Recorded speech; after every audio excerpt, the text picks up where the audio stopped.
and welcome to episode 61 of the Monday Weekend Wrap-Up. 69 is so close. It is close. Yes. It is close. Closer for some than others. Yes, guys. I took a power nap before the stream and woke up very late. But we are here.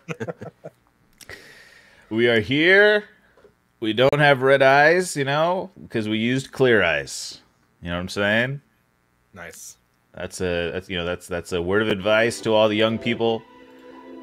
Buy clear eyes. Have it ready to go. Anyways, Milo, how you doing, man? I'm good, man. I'm just recovering from a Monday. Yeah. And Hoff, how you doing, man? Yeah, same. Mondays suck. Yeah, For the Mondays do most suck. part. Mondays This is the suck. best part of my Monday. Yeah, I think so. For me too. I started watching this show called Succession. Yes. Have you heard of that show? Yeah. Oh my god, it's so good. I It's haven't it's watched any of interesting. the current season, but all the previous I have. Yeah. Yeah, the current season I think is the series finale. Yep. That's what I heard about it. Everyone's talking about the season finale or the series finale. So I had to see what it's about, and it's really good. It's interesting. Interesting concept. How nice it'd be to be a. I don't know. I don't know. Whatever. You realize money is. I've never not heard of it. everything. Yeah, I hadn't heard about it till this week. Really good I music. started watching Billions on Showtime with Damian Lewis, and then it kind of it ended, but it didn't really. And I was looking for something similar, and Succession was close. It's about like stupidly rich people. Yeah, stupidly rich and stupidly rich problems. Yeah. It's crazy. The craziest stuff. But hey, we had another jam-packed week of football. I mean, give me a break already. It's just nonstop. So, it seems like years ago, honestly. But let's start from the beginning of the week. We had a big match. Milo, I'm sorry to reopen this wound, but I think No, it's fine. It's fine. we can put it behind us after this. I have a very I don't know what the word is I'm looking for. Diplomatic view about the whole thing, so it's fine. Let's get into it. I mean, I think, yeah. Let's talk about it. Arsenal, City versus Arsenal at the Etihad. Big top of the table clash. Let's just say Arsenal City top of the table clash surprised everybody. I think, right? But a pretty emphatic 4-1 win. Rob Holding grabbing that consolation. Yeah. De Bruyne and Haaland up front just tearing it up. I don't know how many teams would have been able to deal with them. Vintage De Bruyne. Yeah. Yeah, Game. it was some Vintage. You could tell they really wanted it. But at the same time, Arsenal coming into that game with 3 draws kind of set the tone almost with those 3 draws. A little bit, yeah. I mean, like, you win those 3 games, or even winning 2 of them. The draw at Anfield, I think most teams would be happy to come away from Anfield with a point, City included, ordinarily, right?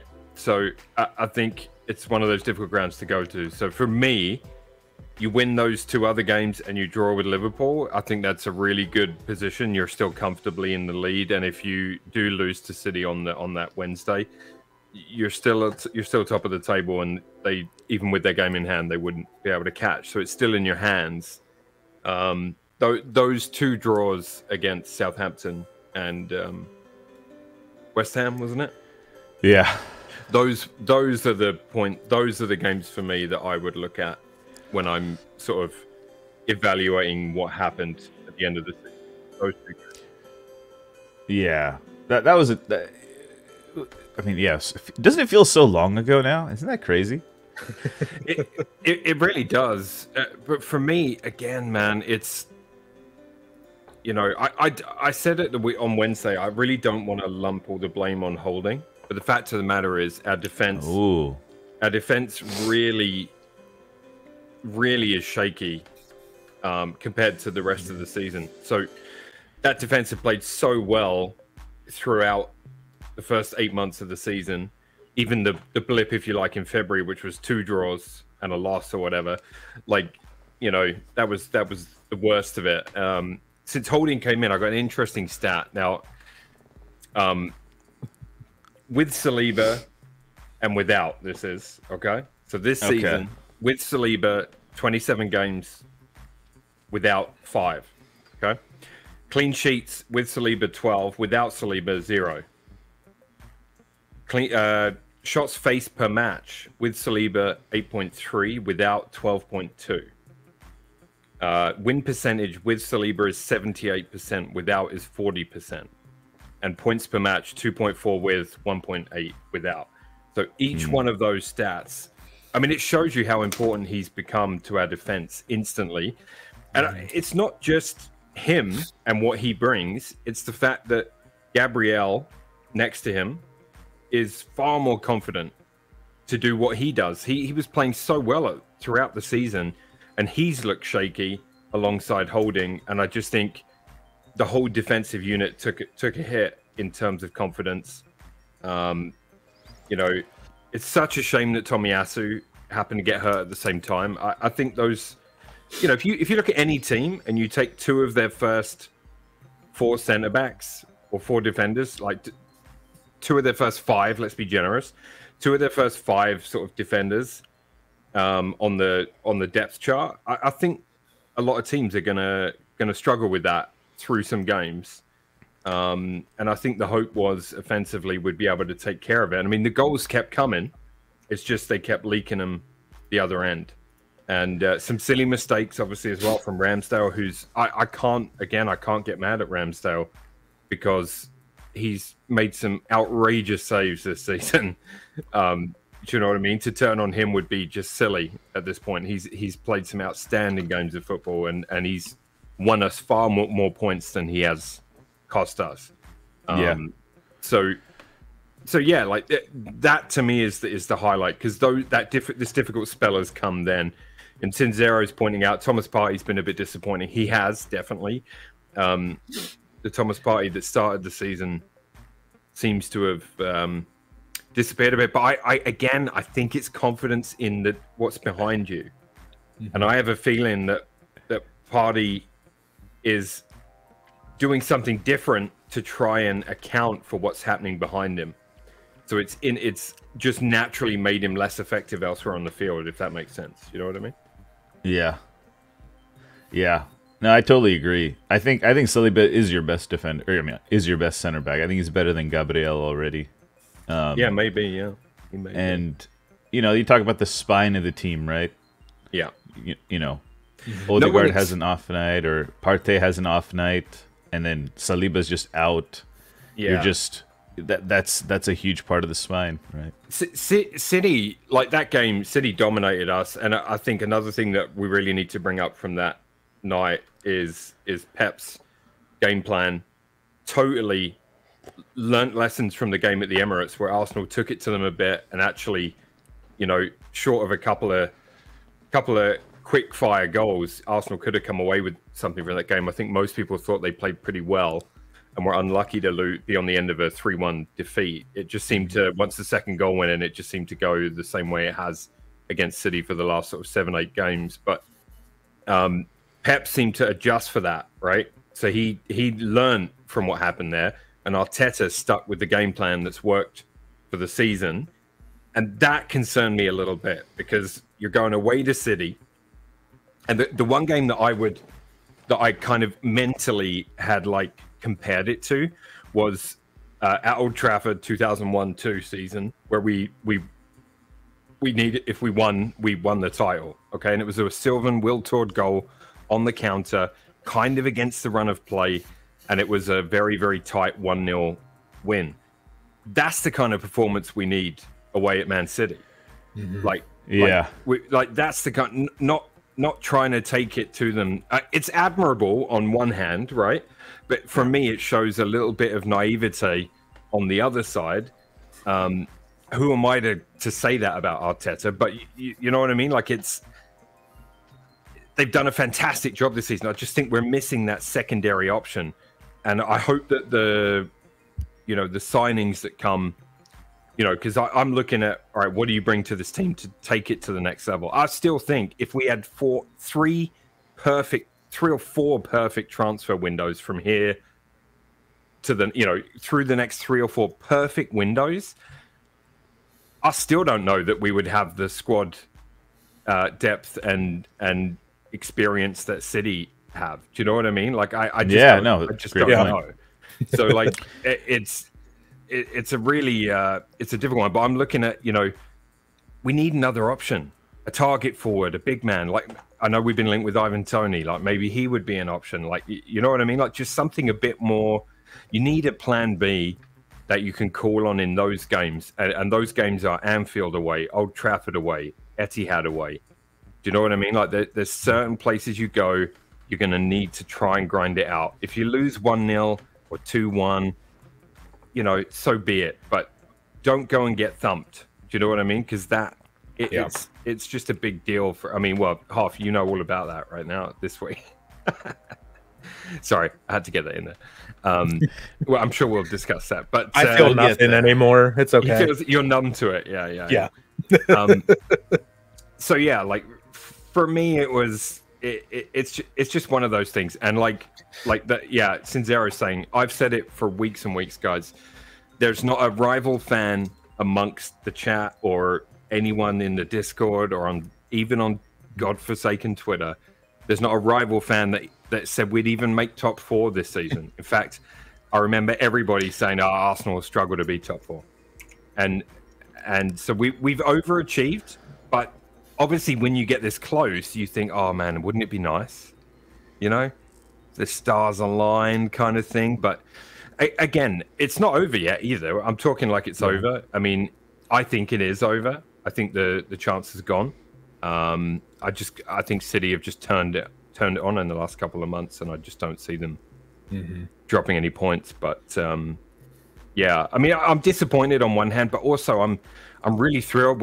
Champions League was the objective. We secured it whilst fighting for the title for 9.5 months of the season. So yeah, it's hard to be too disappointed. You know what I mean? Like that money's going to come in handy. We need reinforcements. That's the key, though. Now, I want to see them strengthen. I want them to do things that mean I know they're seeing what we're seeing. You know what I mean? Defensive depth, something different up front, maybe different option. And yeah, midfield changes. I mean, everybody's talking about Declan Rice, Casido. We're being linked with all sorts of players. Mount, we're being linked with now. I don't really think we need Mount, but. Today we're linked with Saint Maximin. Saint Maximin, interesting. Yeah, I don't believe that one personally, but yeah. I mean, what is there to say about that game? I mean, I think Man City any team.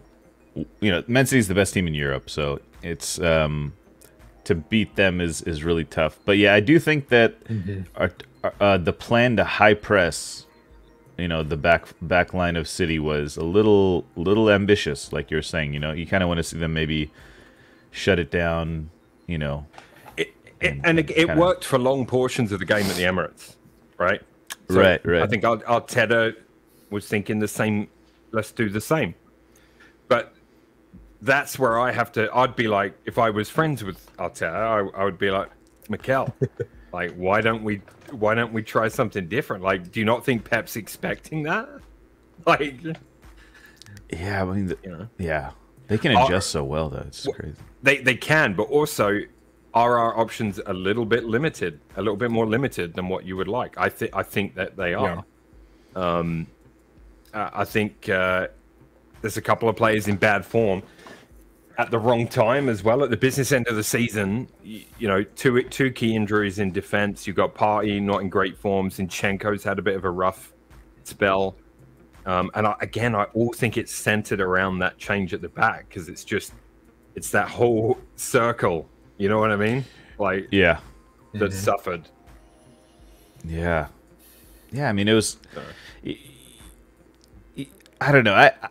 I know Holding gets a lot of hate, but I think it's... I feel like, yeah, Partey's performances have been pretty poor, as Sin was saying, as well. And I don't know. There's something... Coming into that game, I wish Arsenal hadn't drawn 3 games, you know, because you got a sense of their confidence with each draw was just kind of getting hit, and they really showed their... Maybe... I you know, I'm not trying to... Anytime I say something critical of Arsenal, it sounds like I'm hating on them, but I'm not trying to hate on them. It just seems like their confidence just took a hit each draw. You know, just boom, boom, boom, and they were on this flying run, and they just slowly skidded, and then the City game, they just came to a stop. Ultimately, you know, because it's just like this is. Going into the game, it wasn't feeling like top of the table clash, 1 versus 2 type of thing. You were really hoping that Arsenal could put a performance in to right the ship, and it's going to be tough to do that against City, right? You don't want to be lost trying to find your form against City. You want to be in form, focused, type of thing. It's the first thing we said, right? It's the Southampton and the West Ham games, like. You know, Liverpool have been playing better as the running continues.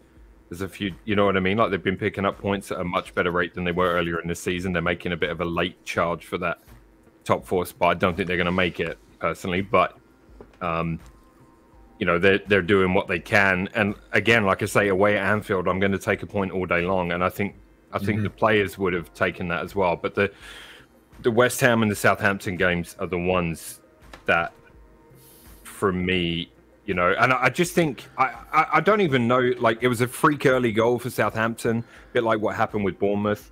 That one, I always felt like we would turn it around, and even then against Southampton, I thought we would as well. I just, yeah, I don't know. I think the personnel change is what did it. I don't think it's a confidence thing, and I think no matter what happened, that result at the Etihad probably would have been the same, unless you go into it with a completely different game plan, but then you run the risk of doing something that you've not done all season long. You know what I mean? Like that's where's that plan B? I don't know. I think because if you go into the Etihad, and obviously you can't just defend because they'll just break you down eventually. Yeah. But you need, like I don't know. I don't think it's like this big panic thing about like confidence and about results, and I just think that the 2 draws hurt us, and I think there's some out of form players. Maybe that's to do with nerves, some of it, like that Ramsdale mistake. Could it be nerves? Sure. You know, again, second youngest team in the league right now. They were the youngest last season. I believe they're the second youngest this season. They're, again, like last season, that missing out on the top 4. I said I hope they learn from this, and I feel like they did. They started the season very clearly, like, going for it. You know what I mean? And I hope that they learn from this for the next time, right? Whatever it is. If there's anything mentally in there, they have to be able to, like any human, you have to be able to look at your mistakes and try and learn from it for the next time, right? That's... Yeah, you know, these are the type of games where some veterans could help, right? A little having that depth, just general depth would really help. I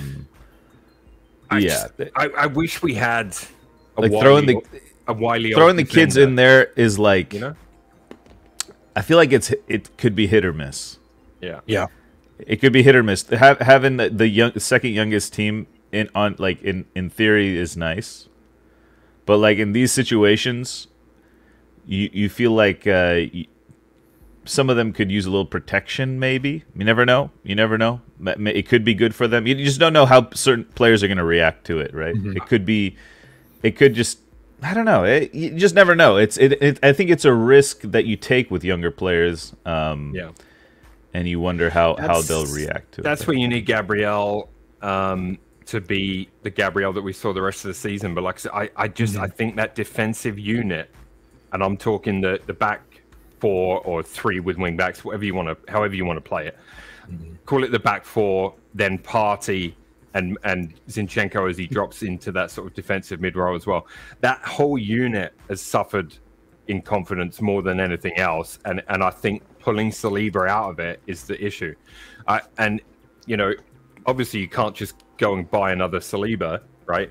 But you have to be able to look at, like, who would City have pulled in had they lost their main centre back? They're going to bring in Laporte off the bench, right? I mean, now let's look at Laporte and Holding. There's not really, do you know what I mean? That's the level of, and I'm not saying that we can build a squad like that, because again, I just don't think our wage structure would allow it. How City keep all these players happy, maybe. I know I give Greg a hard time about Alvarez, but I'm only doing that on behalf of Argentina, who are not happy with City about the Alvarez situation. But like, you know, how they keep everybody happy. Is it just the winning trophies that's enough for some of these players? I don't know, because you hear about players getting unhappy, not playing, yada yada yada. You don't hear that at City. Why don't I hear that about City's players? Like, why don't I hear that about players that are on the bench there that are making that? Is it because they're making double the salary that they would at another club and just sit on the bench? What is the? Do you know what I mean? Like, what is that factor?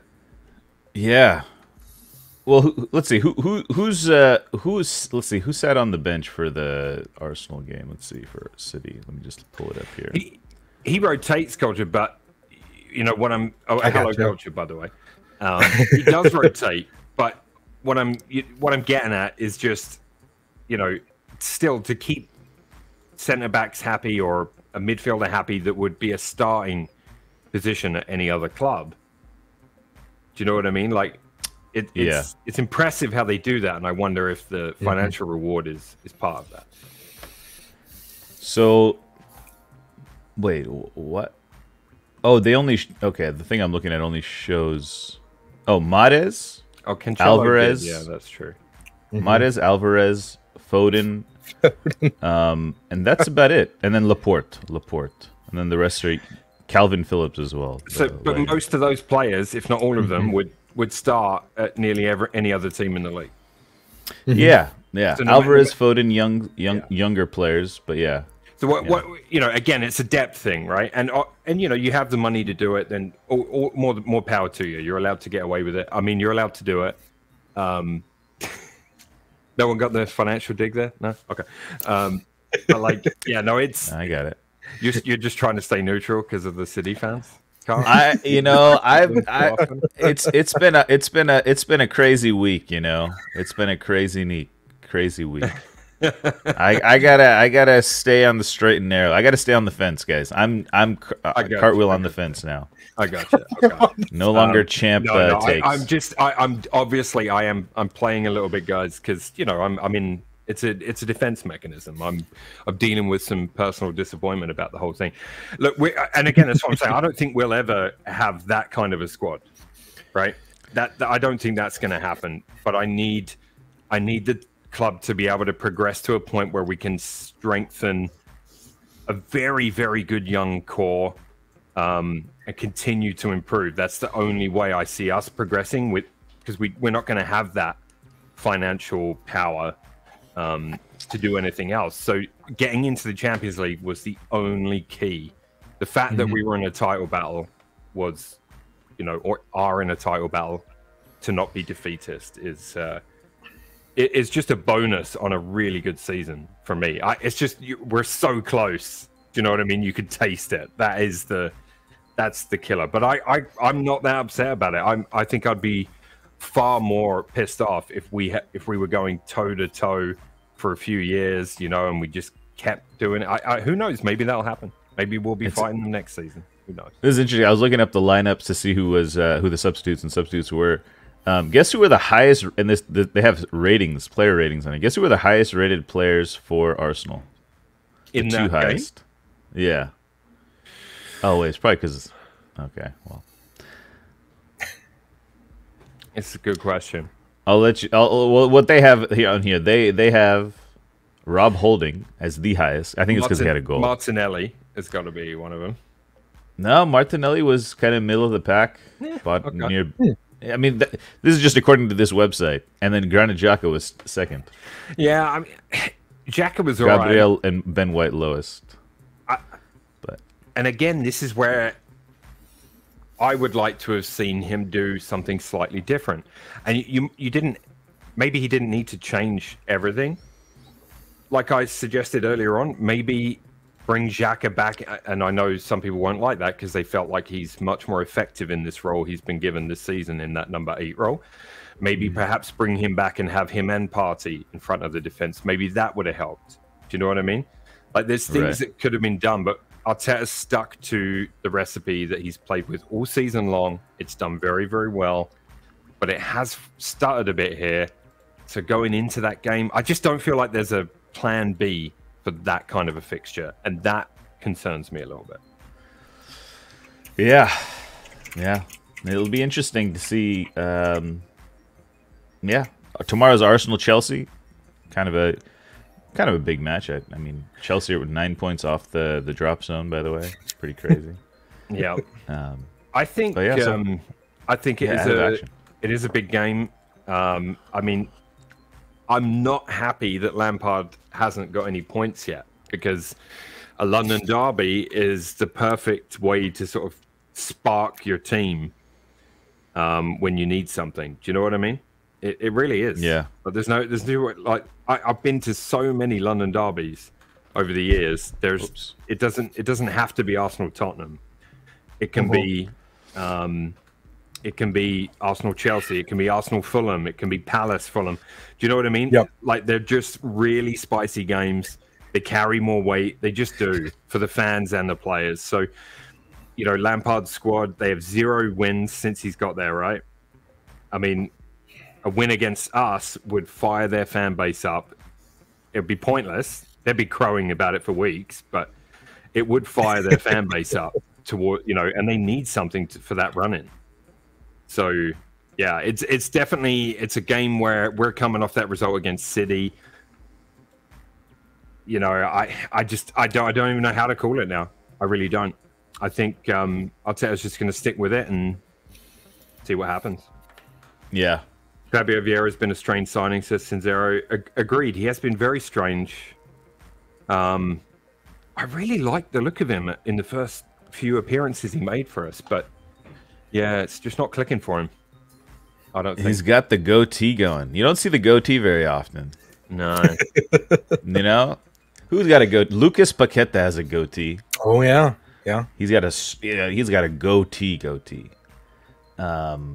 Fabio Vieira's got a goatee. Sean Dyche. Well, it's Sean. See, John Dykes is not as dark, right? He's got the ginger tea. He needs to diet. Yeah, he's a diet. Sean, I just imagined him with a dyed facial. He kind of maybe. What if he was like a Steven Seagal? What if he turned into like Steven Seagal when he dyed his facial hairs? Yeah, I could see that. Yeah. I mean, kind of culture, but I think Fabio Vieira is more of a, you know, he's supposed to be more of a Odegaard option, right? I think, to me, Trossard has stopped Smith Rowe from getting more minutes off the bench as Smith Rowe's come back from this injury. So, again, though, there's a lot of options there. It's just, are the options good enough to when it counts? Do you know what I mean? Yeah. Like, I would like to have seen a bit more Smith Rowe, but I have a feeling that injury was so bad, although he's been back and in the squad and on the bench, I don't think he's fully fit. And I think that's the reason we haven't seen much of him. I think it was such a bad injury that they're being very, very cautious with bringing him back. And, you know, the season for him was basically a write-off, right? Came back with like 2.5 months to go in the season. What's the point of pushing him when you're in these games where you need to give it everything you can, in theory. Yeah, Yeah. But yeah, there you go. We'll see. That's the Wednesday game, and you know what, guys, that City team is fucking good, man. There's no two ways about it. People can say whatever they want, and I'll ignore the noise. There's some noise in the chat. You know who it is. You see that noise? I see him. And man, we could drop the hammer right now. No, leave him. Leave him. It's fine. He's fine. Listen up. We can drop the hammer if you can hear us. I.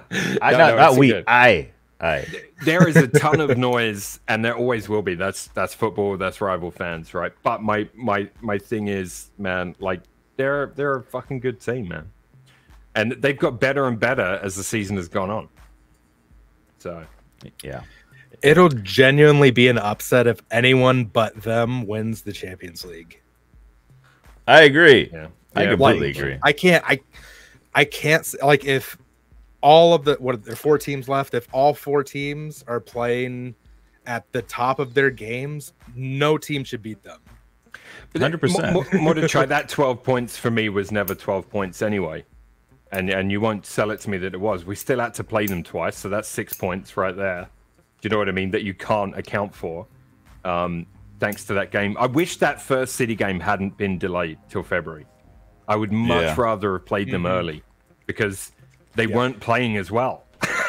It's quite simply put. They were still adapting. Do you know what I mean? And people are like, oh, maybe City aren't, this Haaland thing's not working out. 50 goals later. Come on, man. I think it's working out just fine. Considering they signed him to put the ball in the net. Yeah. I mean, when is the coronation? Do you know? I don't know. Of what? I don't keep up on... Of the king?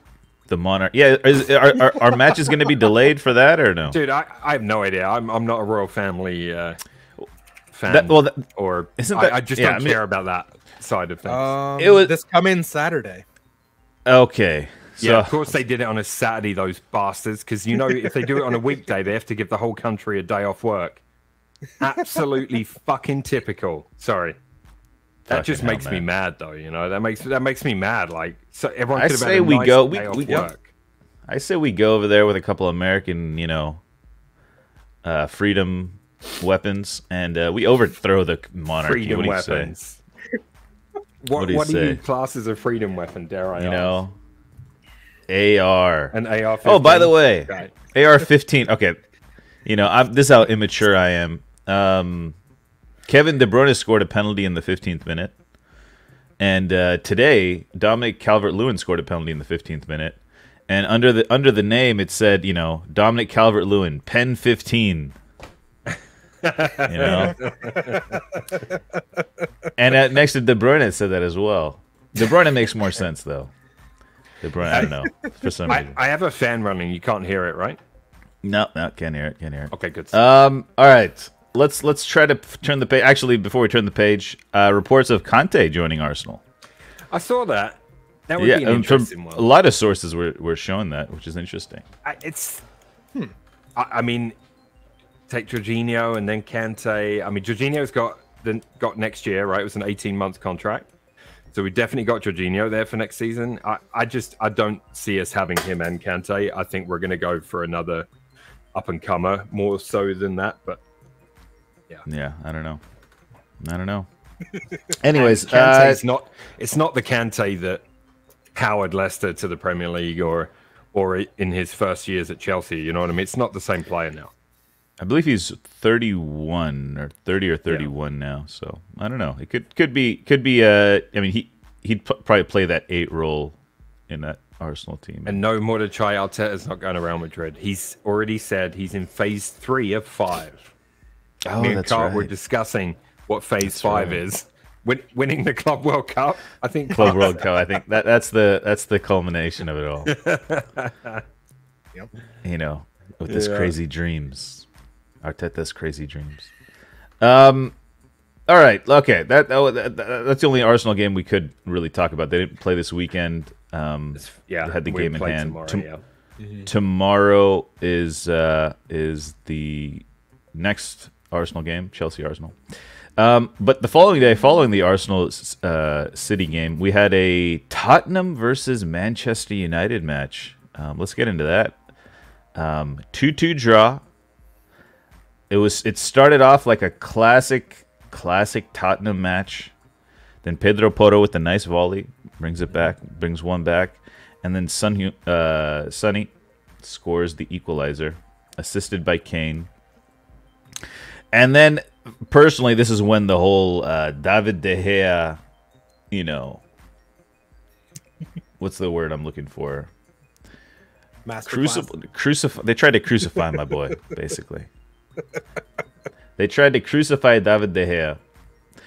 Anyways, Hoff, what are your general thoughts about Tottenham? Let's just talk about Tottenham right now, okay? Because they had the two biggest, arguably, they had some big games. Yeah. We didn't, because Hoff was away last week. We didn't discuss the Newcastle thing either. So if you want to go there as well, Hoff, we should. I know he showed up for that. Oh, did you? You were there for that? Yeah. I think it was just us three last time, wasn't it? Yeah. Oh, my bad. Okay. My bad. Yeah. Let's talk about it again. Yeah, no. No. No, I said Willock had that beautiful ball to East. Oh, that's right. Yeah, I don't know. I don't know where I've been, man. I'm all over the place. I just wanted to revisit you conceding 5 goals in 20 minutes. Yeah, I mean, it damn near happened yesterday again. Yeah. PTSD. Sorry, carry on. Yeah, I mean, it's weird. I mean, at this point, it's obviously not the manager because the manager's gone and the manager light is gone. It's ingrained into I don't know who in the squad, but it's in the squad somehow. Like, oh, we're gonna just sleepwalk for the first however long it takes us to wake up, and then we'll start playing. But that's been the script for the whole season. It's concede 1, 2, 3, 4. Pick your poison up to 5, and then we'll try to get it back starting around the 35th, 40th minute, and then sometimes it works, sometimes it doesn't. But yeah, that's just been the story of the season. Yeah, it was an interesting game. I do feel like United, we're struggling. We're struggling to put together results, towards the end of the season here. We're a beat down squad right now, man. We are, barely rotating, barely just here and there. Wan-Bissaka dropped for Dalot, and Dalot starts. That's it. And towards the end of games, we're very vulnerable. We're very, very vulnerable. A lot of people say, a big portion of the fan base says that it's because we're unable to control games, and a lot of people are pointing to David De Gea for that. How he cannot complete a long ball, which is true. He can't complete a long ball, but at the same time, if you look at the Aston Villa game, which we won 1-0, the same guy who couldn't complete a long ball was playing in that game, and we were able to control the game because our midfield and defense and attackers played better, right? It's just like we're talking about, we don't want to put all the blame on Rob Holding. It's a knock-on effect, I think, and I think that's where overall team confidence comes into it, right? United didn't want to lose that game against Villa, it's just you could just see it, and as much hate as he gets is Bruno Fernandes, like, he's got that X factor, like if we were to talk about it in like a video game sense, he has the fighting spirit, right? He could be playing like shit, but he also has gamesmanship 1000 on his. He's got gamesmanship as well.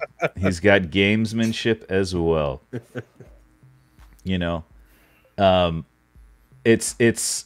I still think. I mean, look, David De Gea. This is not a ideal Ten Hag goalkeeper, but I don't think the rest of the team not performing is on David De Gea. I think that's on the rest of the team. Casemiro, like you saw it in pockets online. Casemiro was getting a lot of hate for his performance for the previous 4 games against Tottenham and our previous games as well. against Villa, he played a very, very good game. He played a very, very good game. And, oh, lo and behold, we controlled the game, you know. Same with Eriksen. Eriksen was slowing down a bit, I think, in the previous matches leading up to this Villa game. But he put together a good performance. I don't know. I'm just saying, guys. Guys. I went over this a lot with chat, but I don't think replacing De Gea is gonna all of a sudden turn us into a Champions League winning team. You know. Okay. Relax, guys. Relax. Anyways, but I'm pretty happy with that, right? Villa. That's the first time Villa's failed to score since Unai Emery took charge. At first, I thought it was February, but since he came into that role at Villa, they've scored in every single game except that game yesterday. Great run they've been on, huh? Yeah, great run. And Victor Lindelof and Luke Shaw have been unstoppable. You know, it's just a really, really good pairing right now. They look really good. I'm so glad that Ten Hag has the experience and has the know-how to put Luke. He put Luke Shaw in that position very early on in the season. You know, maybe not every manager would do that. Maybe Pep might do that. Who knows? But the courage to put Maguire on the bench is pretty good. I like that, and that tells me that we're heading in the right decision. Little things like that, you know, little things like that. People always ask me, who do you want to sign? Who do you want to sign? I have full faith in Ten Hag to make the right decisions. I don't really, honestly, I know whoever he signs will be the right signings. That's the thing, right? That sentiment will penetrate the squad, right? Knowing that in the future, you know, that they will make the right decisions. They have the right man at leading in the captain's seat, moving forward. Do you consider Harry Maguire an 80 million flop? You know, he had one good season, but yeah, for the most part, he's a bit of a flop. I think Ed Woodward's is in charge of that signing, right? Basically, the coach says, I need a center back, and then Ed Woodward goes out and gets Harry Maguire. You know, he was coming off a great season, though, right? He's coming off a good season. Also, he had a good season for United. He had a good season. Yeah. And then he just slowed down. He's 80 million, saying that doesn't fit the system. I mean, even with the Ole system, he did prevent us from... Yeah, exactly. He did prevent us from playing a higher line. Exactly. Mm-hmm. And Ole, to be honest, Ole didn't really have a system. You know, that's the thing. In my opinion, it was go out there and play type of thing, attack, whatever. But I did not see a system. But Ole was at the wheel. Remember, Rio's passionate. Yeah, I mean, I still watch that sometimes just to laugh because that was a great moment. Moments. It's all moments. It was all moments with Ole, right? We had moments where, you know, we had games where we played like shit, but Rashford or Bruno would bail us out in a moment here or there. But no patterns of play. That was a big thing I was saying before Ten Hag came in, right? I would always talk about patterns of play. You know, we just didn't have any of that. And what did I say at the beginning of this season? I think I said, you know, I'm happy if we finish top half with some patterns of play. You know, that's all I wanted for this season, and I think we have that. And I think we're in a tough race. You know, when you look at goal difference, it doesn't look like we're gonna finish in the top 4, right? Plus goal difference. Yeah. You always want the goal difference, you know, because City now have the highest goal difference, and then Arsenal, and then Newcastle, and then boom, we're super low. I mean, Brighton have 2 games in hand over. Jeez. Couple of clubs in front of them. Yeah, Brighton could still be in the mix as well, man. I think you're safe though, honestly. Where knows? You are. Who knows? Got a game in hand as well, right? So.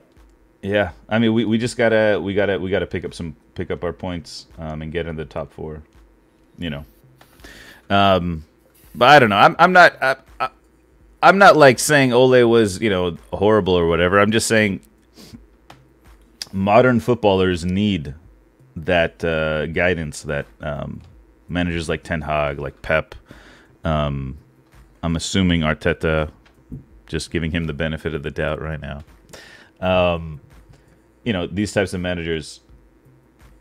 I feel like Ole's like it relied too much on that sort of passion attacking "We Are Man United" thing.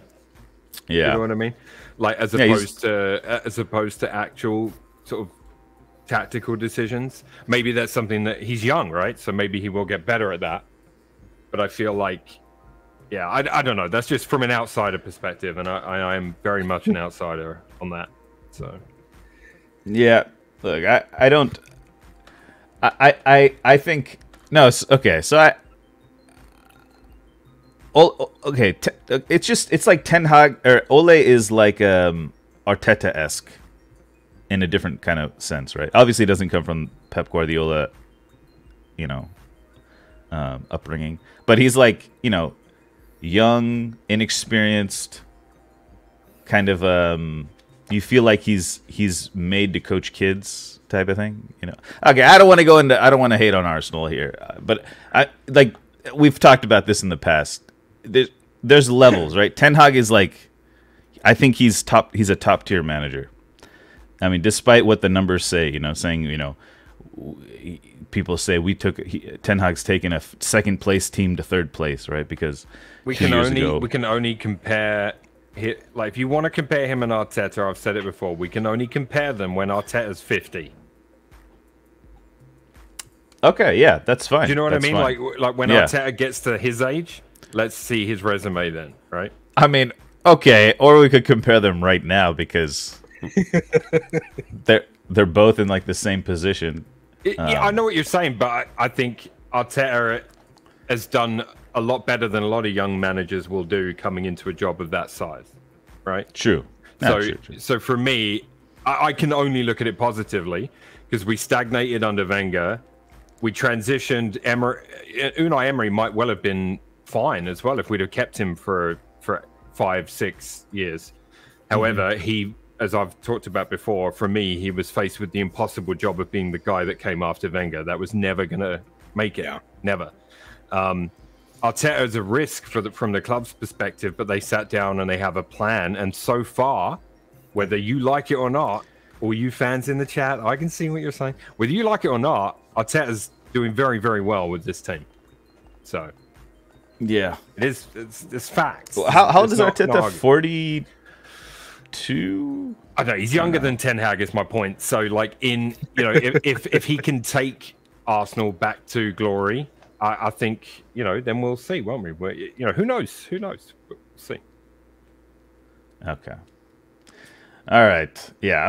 Look, I don't want to come across as hating here. But you will. Yeah. Winning the Dutch league to you is not comparable to the Premier League, though, right?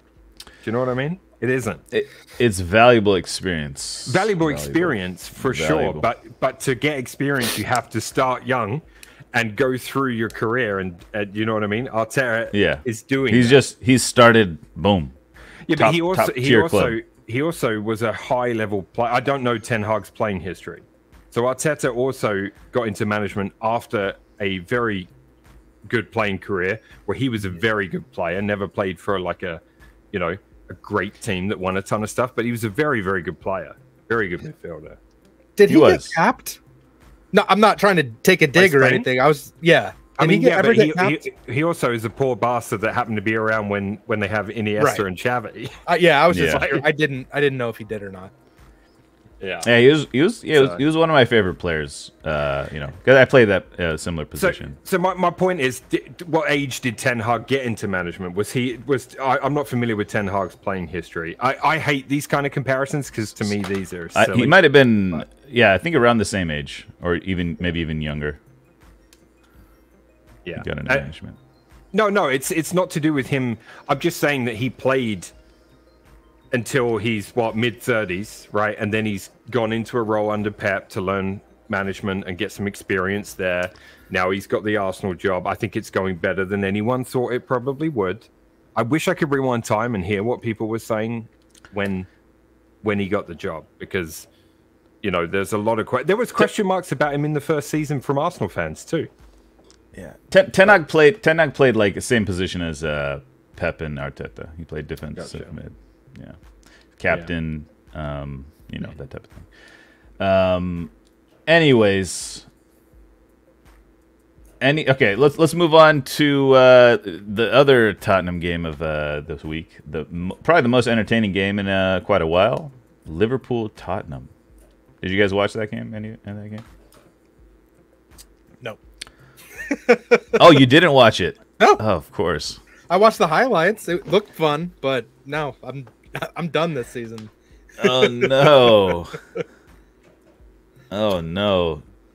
I just look at my phone and laugh when I get updates. Okay. Well, what did you think of the highlights? I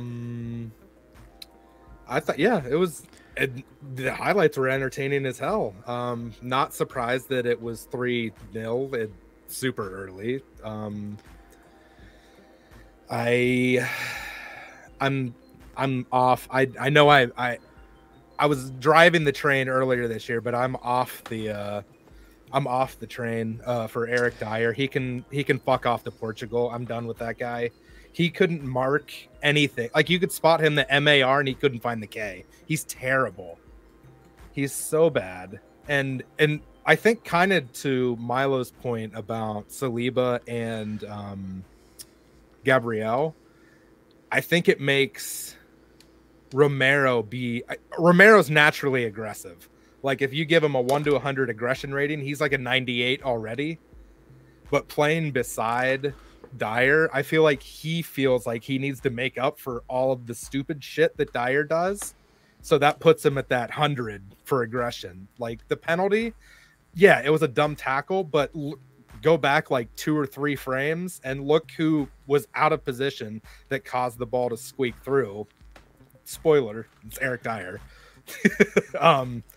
Yeah, and it's when I'm just gonna use Milo's points for this section. When he said it's when you wanted to see the club is seeing the same things you're seeing, like in regards to the transfer window and stuff. I kind of felt that way when they got Porro. I still think Porro's a good signing. He's defensively suspect, but if you're playing like 5 at the back or 3 at the back, whatever you want to call it, that's his role. He's really good at that. He's a really good attacking fullback. But I think that was the club saying, yeah, we need to strengthen this area. I don't know why they haven't strengthened center back since, well, Romero was there, but you need more than one center back, especially when you're playing with 3 of them at one time. Lenglet's not going to cut it. He never was. Sanchez, he tries. That's all I can say for him. I like Sanchez. I did until I don't know when it was. I can't pinpoint an exact moment. It's just it seems like he's constantly overwhelmed when he steps on the pitch, and I don't know. Like, he tries to do too much, and it kills him. Yeah, it's disappointing. Yeah. Well, here, the game was extremely entertaining. It's a bummer you didn't watch it because it was a Premier League classic, you know, as they always say. You know, like everyone wants to call it a Premier League classic, but it actually was. It was a great game. You know, early goals from Liverpool. Boom. 15 minutes or something? It was 3-0, culminating with that Romero penalty, I think, right? And then Kane pulls one back. Now, okay, in the 81st minute, there was a Diogo Jota high boot. Did you see that? Yeah. Did you guys see that? Yeah. Okay. What did you think? Did you think that was a red card offense or a yellow card offense? For me, it's got to be a red. Yeah. Okay. Just I want to. Ah, man. I wish someone. Liverpool fans. Is that a red or a yellow? What do you think? Oh, Skip shouldn't have been on the field, they say. Okay. Okay. No, we can talk about that. That's true. That's true. No. That's true. That's true. There was a foul by Skip. We're on Diaz. I think it was Diaz. I mean, if that's Xhaka, he's off. If it's Casemiro, he's off. You know, the only players that would get away with that Harry Kane, like it or not, it's probably true. And I guess Diogo Jota, because for me that was a red. But yeah, it's just so man, it's so frustrating. It's so frustrating. To be fair, the Oliver Skip similar one. Mordechai's brought up. Haaland did have a similar one, but I don't know. For me, Jota's was a lot more kicking out, but I don't know. I don't know what you guys think. What did you think, Carl? So Haaland's was like out of sight type of thing. I don't think Yeah. Jota could see Oliver Skip right in front of him. So I think that changes things a little bit. Reckless, etc. Okay, look. At the end of the day, the annoying part is that these calls are just not called. You know, it's just okay. We'll bring it back to the Oliver Skip on Diaz. That one's a little tighter, I think. Obviously, if that one's Casemiro, it's a red. But all this stuff about the refs are taking the preconceived kind of thoughts about players into this. They're taking it into that, right? You see Casemiro do one thing, you react to it one way. You see, I don't know, who's a nice midfielder? Odegaard. I'll just say this. Odegaard, or I was going to say Fred gets away with everything because he's smaller guy, right? So it just seems like he doesn't make as big of doesn't do as much damage, but Fred gets away with everything. It's just this type of thing, and I feel like because I stream so much and we talk about this stuff right away. I feel like I'm broken record, but the NBA has adapted to a system where everyone accepts the ref's decision because they are almost always correct. And because they call it tight, right?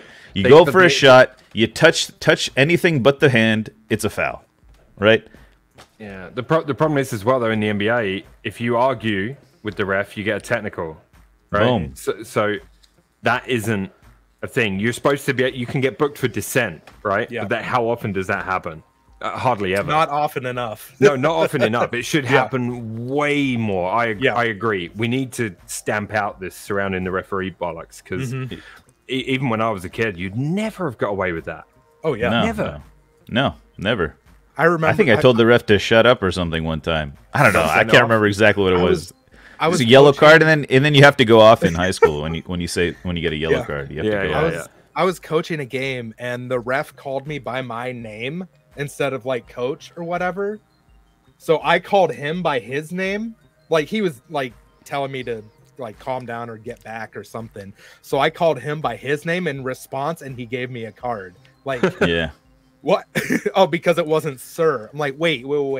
If you're not going to address me as my title, then what? Where's the? Because it goes both ways, and I'm sure that'll come. When I was coaching under 12s last season, I was like, ref, where's the VAR? Like, I would like cheeky jabs, because I had to question some of the decisions. But it's got to be done in a different way. And the kids are still taught, like you don't talk back to the ref, you don't argue.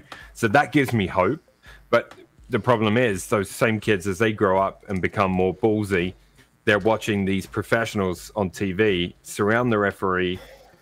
It's gotten out of hand. It's been this way for a long time though. This is not new, obviously, but I wish they'd do something to stamp that out. Yeah, I mean, and then Klopp's, I don't know. It's just it's all over the place, man. The whole referee thing has to be. It needs to be fixed, man, because it happens. Like, we had a couple good weeks, and I want to say, like, the refs. I don't think there was any controversial calls midweek or the week before. I want to say, they did pretty well. No big ones, at least. And then boom, just like something like this happens, and then it's just all of us. It like, no matter how good you do in the past, when you make a big mistake like this, it's never. It's not gonna like. It's not like, oh, but they did well. That's the same as everybody else's job, though. Like, I could do 1,000 things correct at work. The one time I do something wrong, it's a massive deal. Yeah, It's the same for everyone in their job, right?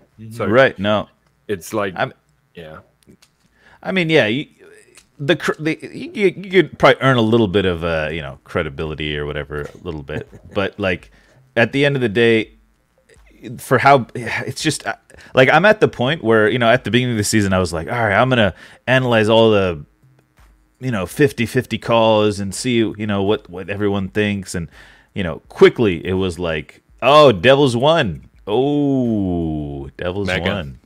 Oh my god. I was just thinking about that. It's just the rules give leeway, and that's a huge issue. That's just a massive issue. Like, it's just that's if they didn't give that type of leeway and the rules were more strict, Jota goes off. He doesn't attempt to do that. First off, that Oliver Skip had to get stitches, right? I believe so. I believe he had to get stitches. I think so. The Jota doesn't even. He just takes that movement out of his game, and that, however you want to call it, I think that's a overall good thing. Sure, he can't. He wouldn't be able to control the ball when he's around other people. Things like that. I don't know. It's just, there's certain things that just need to be pushed out of the game. Like, for example, today in the Leicester-Everton game, Dominic Calvert-Lewin got pushed in the back by Castagna, and Michael Oliver, boom, called it. It was such a strong decision, and it was the right call. Some maybe could have. I mean, it was pretty clear though. He pretty much pushed him right in the back. I don't know. It's just, and I'm to the point where I can't even. I don't even care. It's been a real up and down season for VAR, for the refs. Because if they don't call it strict, I've been saying they got to call it strict for years. It might be years now. There are Chelsea fans that are going to go back to week 1 with the hair pull on Cucurella. It's crazy. It's crazy. And 100%, that's at least a yellow card and a penalty. There are still way too many decisions that aren't consistent enough. We've talked about it the whole season long. Now, my question to you guys, which I was thinking about today, because this is topical every week, is the refereeing and the VAR and these decisions. Is it trending since what's-his-face took over Pigmole, or whatever it's called? Webb? Yeah. Is it trending to a better place, do you think? Have you, from what you've seen since he took over and said, right, we have to do something, do you think it's trending to a better place? Because I think maybe it is. Yeah, I hope so. It seems like he's, at the very least, he may not have brought consistency yet, or the consistency that is needed, but he's brought accountability, I would say, as much as he can. Like, you're not gonna reverse results and stuff, but the apology and stuff, you can say, oh, well, you can get an apology, but it actually does mean something. Like, we know we messed up, we're going to try to fix it. There is that behind it. There is, but then there's, there are games that's cost points. That's cost Arsenal points earlier in the season, which now would be mega, right? Given the context of the last 2 weeks.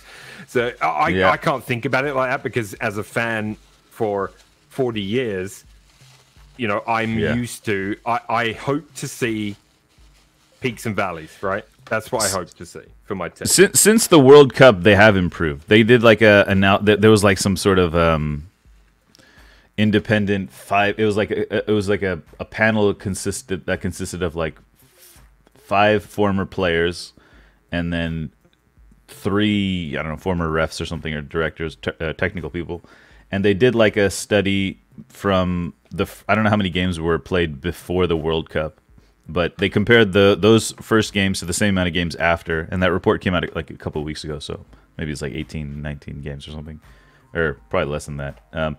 And it did show that the VAR has improved. You know, decisions have improved. Obviously, there's still mistakes, but the VAR has improved. But so hopefully that keeps going. I believe they're gonna be exactly. What I was saying, they're gonna be bringing this mic'd up thing into it. We're gonna be able to hear conversations and stuff like that. The apologies are all well and good, but it doesn't make up for it. What about replays? How do you guys feel about replays? Could happen. I heard someone talking about if you get rid of the League Cup, sure. Yeah. No, replays won't happen. But what could happen is point deduction. Right? Someone was talking about how this whole thing Klopp was saying, right? Klopp did this weekend. A £30,000 fine is not going to do anything to change it. You know, some were saying that if once you start taking points off the club, for situations like that, then you'll see actual change, because that's really what matters. I mean, in the future, if not replays, what I could say is maybe if there's a penalty decision that's not given or something, you could maybe somehow and the game is like a 1-goal game or something. I don't know. You could argue maybe like a half a point or a point or something. Maybe, I don't know. That would be probably more reasonable than a full-on replay. I wouldn't be opposed to what if they took, obviously for a penalty decision you can't, because that could still be saved, right? So that's its own problem. But take that out the equation for for a goal that shouldn't have stood, take it off. For a goal that should have stood, add it on retroactively. Would you accept that? Like, so let's say we drew 2-2, but we had a goal wrongly disallowed and we should have won 3-2. They actually changed the result and the points. Could you, I can't see them ever doing anything like that, but how would you feel about that? I mean, if they did it in a timely manner, if it was like 15 minutes following the match, or something, you don't maybe give them 15 minutes. I'll give them 24 hours. Yeah, I mean, you could do that, or you could, retroactively giving, I don't know, changing the result. I feel like it would. That's true. Mordechai says teams would have played differently if they would. Yeah, but then also. That's on them for accepting the wrong decision at the time. Yeah, I mean, it all needs to be settled in those 90, in the 90 minutes or whatever, 95, 100 minutes. I think what could happen is, I mean, I feel like there's this idea of the clock, going to 45 minutes and then, end of first half, then 45 minutes, end of second half. If they somehow structured the games to have a lot of extra time, because right now it's basically a 2-hour block of TV time, right? And that's pretty easy, somewhat easy. Maybe you have post-show, little wiggle room, pre-show wiggle room. Take that wiggle room and take the time to make the right call. I'm not saying put a countdown on the clock or stop the clock or make it a 30-minute, 30-minute halves or whatever to make sure all games have 60 minutes of in-play action. Just get the right call. Just get the right call somehow. You get Howard Webb in a room, or get Pierre Luigi, right? Put him in get him. Let's get the AI version of Pierre Luigi and hook him up to a camera, I mean, either that or I still think robots isn't the way to go, but I hope that somewhere there is a dastardly plan to clone Kalina, and that There's just like a whole, like kind of like the Clone Wars, but it'll be the Kalina Wars, and he refs every game in world football. Oh, that's good. The Kalina Wars. Nice. Wars. If like I feel like he'd be very, if we were, he looks very robotic. He looks very interesting. The last of the respected referees, probably. Yeah. Yeah, I don't know. The most respected in England is Oliver, I would say, right? Wouldn't you? At the moment. Yeah. He took charge of today's game actually between Leicester and Everton. Yeah. Big match. Did you guys? I watched a bit of that game. We can talk about that game real quick. I mean, the relegation fight is it's crazy, man. Everton could be going down. Leicester could be going down. But big point for Leicester. Jamie Vardy, James Maddison, and Tielemans. They were just and Harvey Barnes. Like Leicester deserved to stay up. But get the call right. Problem is how many times pundit refs and real refs disagree. Majority of 50-50s. You think you can't agree on too much wiggle room in the rules. Yeah, too much wiggle room in the rules. But once you tighten it, we can measure offside by Jersey suggesting that us three can't agree on decisions. I mean, come on. No. That's just... I'm not paid to get a decision right. No, I don't care. I think the key is too much wiggle room in the rules, and I have been saying it for the longest time. As long as there's wiggle room in the rules, you're gonna get missed calls. And I'm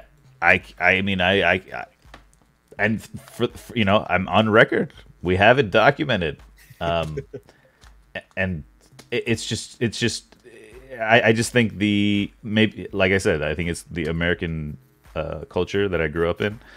I'm used to getting the right call, in a sports game, right? If politics or whatever, we get the just wrong. Not in the NFL. In the NFL, what do you mean? There's some bad decisions I think that happen. Like it's only the one penalty that's controversial now, which is pass interference, right? Yeah, well, in the Super Bowl still causes a lot of arguments all season long in the NFL. Yeah, well, there's some rules that are non-review, or some plays that are non-reviewable. Yeah. I don't know if pass interference is one of those anymore. Is it non-reviewable still? I think it is non-reviewable. Yeah, I think it is. Okay. Yeah, a lot of stuff has become reviewable, but yeah, it's just I hope in my lifetime they bite the bullet and they just say, look, if you impede a player without touching the ball, it's a foul. Of all the sports, okay, I got to disagree with you. Sorry, before I was going to go off and I said, then I just processed what you said. You have to allow some contact. It's a contact sport. Okay, shoulder to shoulder, fine. Shoulder to shoulder is fine. What about a tackle? You don't want to get rid of those great tackles where a defender is sprinting back with someone. They get that slide in and put the ball out for a throw in, but obviously as they go through and hook the ball out, the match destroy them. As long as you get the ball, you can do whatever you want. Basically, obviously, okay. it studs up. Make sure. I thought you were saying like any contact without touching the ball. If you don't touch the ball, it's a foul. If you touch the ball, anything after that goes right. You could throw an elbow in for all I care. I don't know. Well, no, you can't do that. But yeah, I know what you're saying. Well, I mean, look, you know those strong challenges where you just kind of throw the player throws their arms and whatever, and they kind of get up and just, I think, and that's where I think VAR needs to be looking at. Is he looking at the ball? Is he looking at the player? Like you can, we see it in the replays, man. You can see if you go up for a header and you turn your head or your eyes look at that player next to you, and then your elbow comes up and you smash him in the nose. You've purposely done that. It's not an argument. You know what I mean? Yeah. Like there's no, if you see those eyes dart, they know they're there, right? It's just, I don't know. For me, we need and Soccer is the one that I think the NHL does it best. They have a massive war room in Toronto or wherever it is. They could have a massive war room in London. with all the screens, all the refs, and it cannot be called wrong because they will sit there. I don't care if we don't get the right decision till 5 minutes later. Just give me the right decision. Okay. So anything goes is probably not the right way to phrase what I said. Look, I think you just get rid of studs up challenges, right? There's a lot of it's a very common type of tackle where you just kind of go 2 feet in and just kind of like stop the ball where it is, right? Kind of just stop, make a nice big plane to intercept the ball and do that. You just get rid of that completely. And I know that type of tackle, you know, the older generation will be like, oh, that's the game's gone, game's soft or whatever, but it's okay. At the end of the day, it's gonna be okay, you know. Going into a tackle studs up, like for example, the one that the red card that Casemiro was called for, the Oliver Skip situation where he went in on Luis Diaz's leg, those types of tackles should not even be an option, right?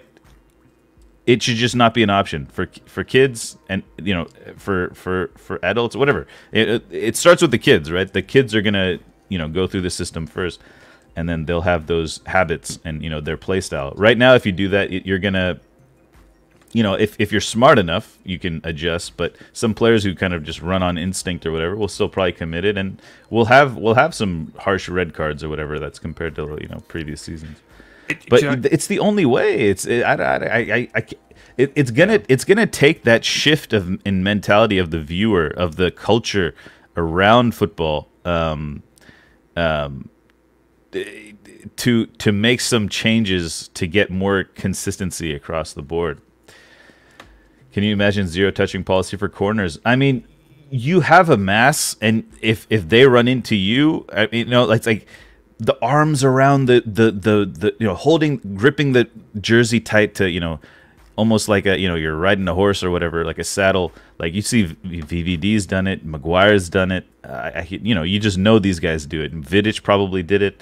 You know, all the, you know, these guys that are rough around the edges, they all do it. But you just start hammering down on it. You know, against Newcastle, right? Arsenal, Newcastle. Gabriel was pulled down, right? You know, there's a lot of you know, weird fouls.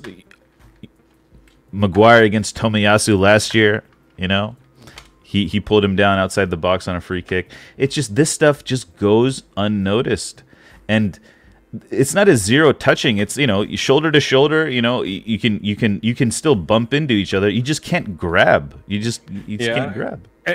But it isn't that it's unnoticed, because we are noticing it. It's just the people that matter are either pretending they're not noticing it, or they've made it not reviewable.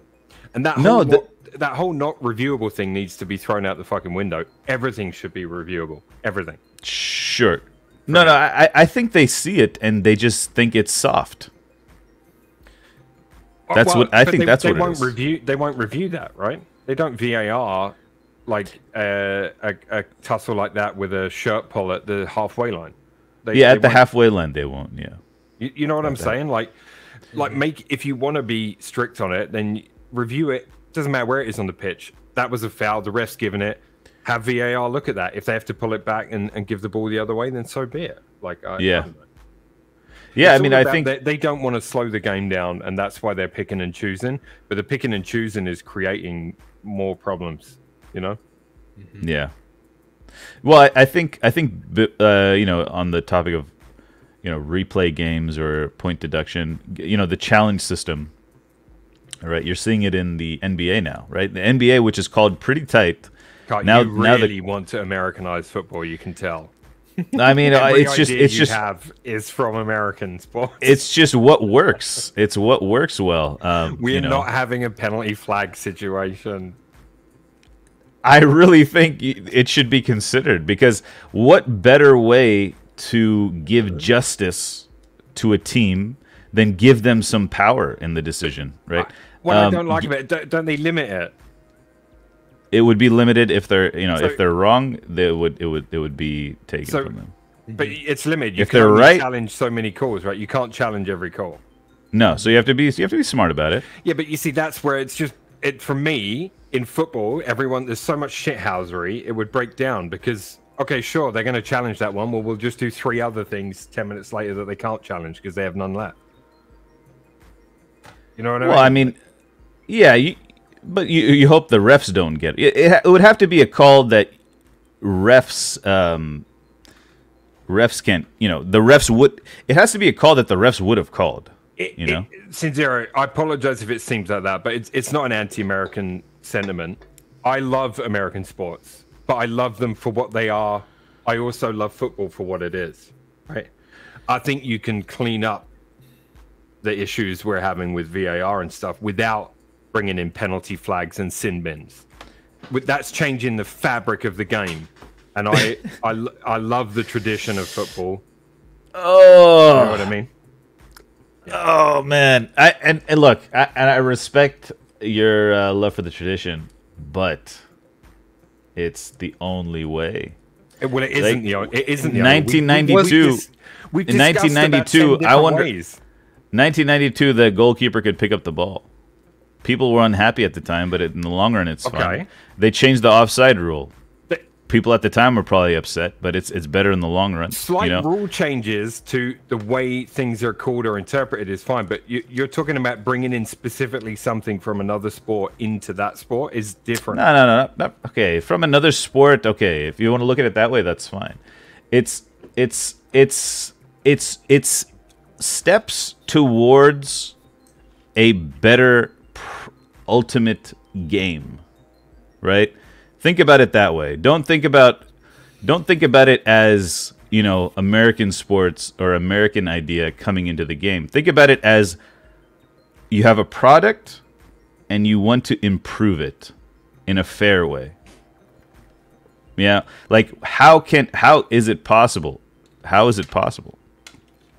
I mean, the thing is that those challenges are already being done. If you think about it.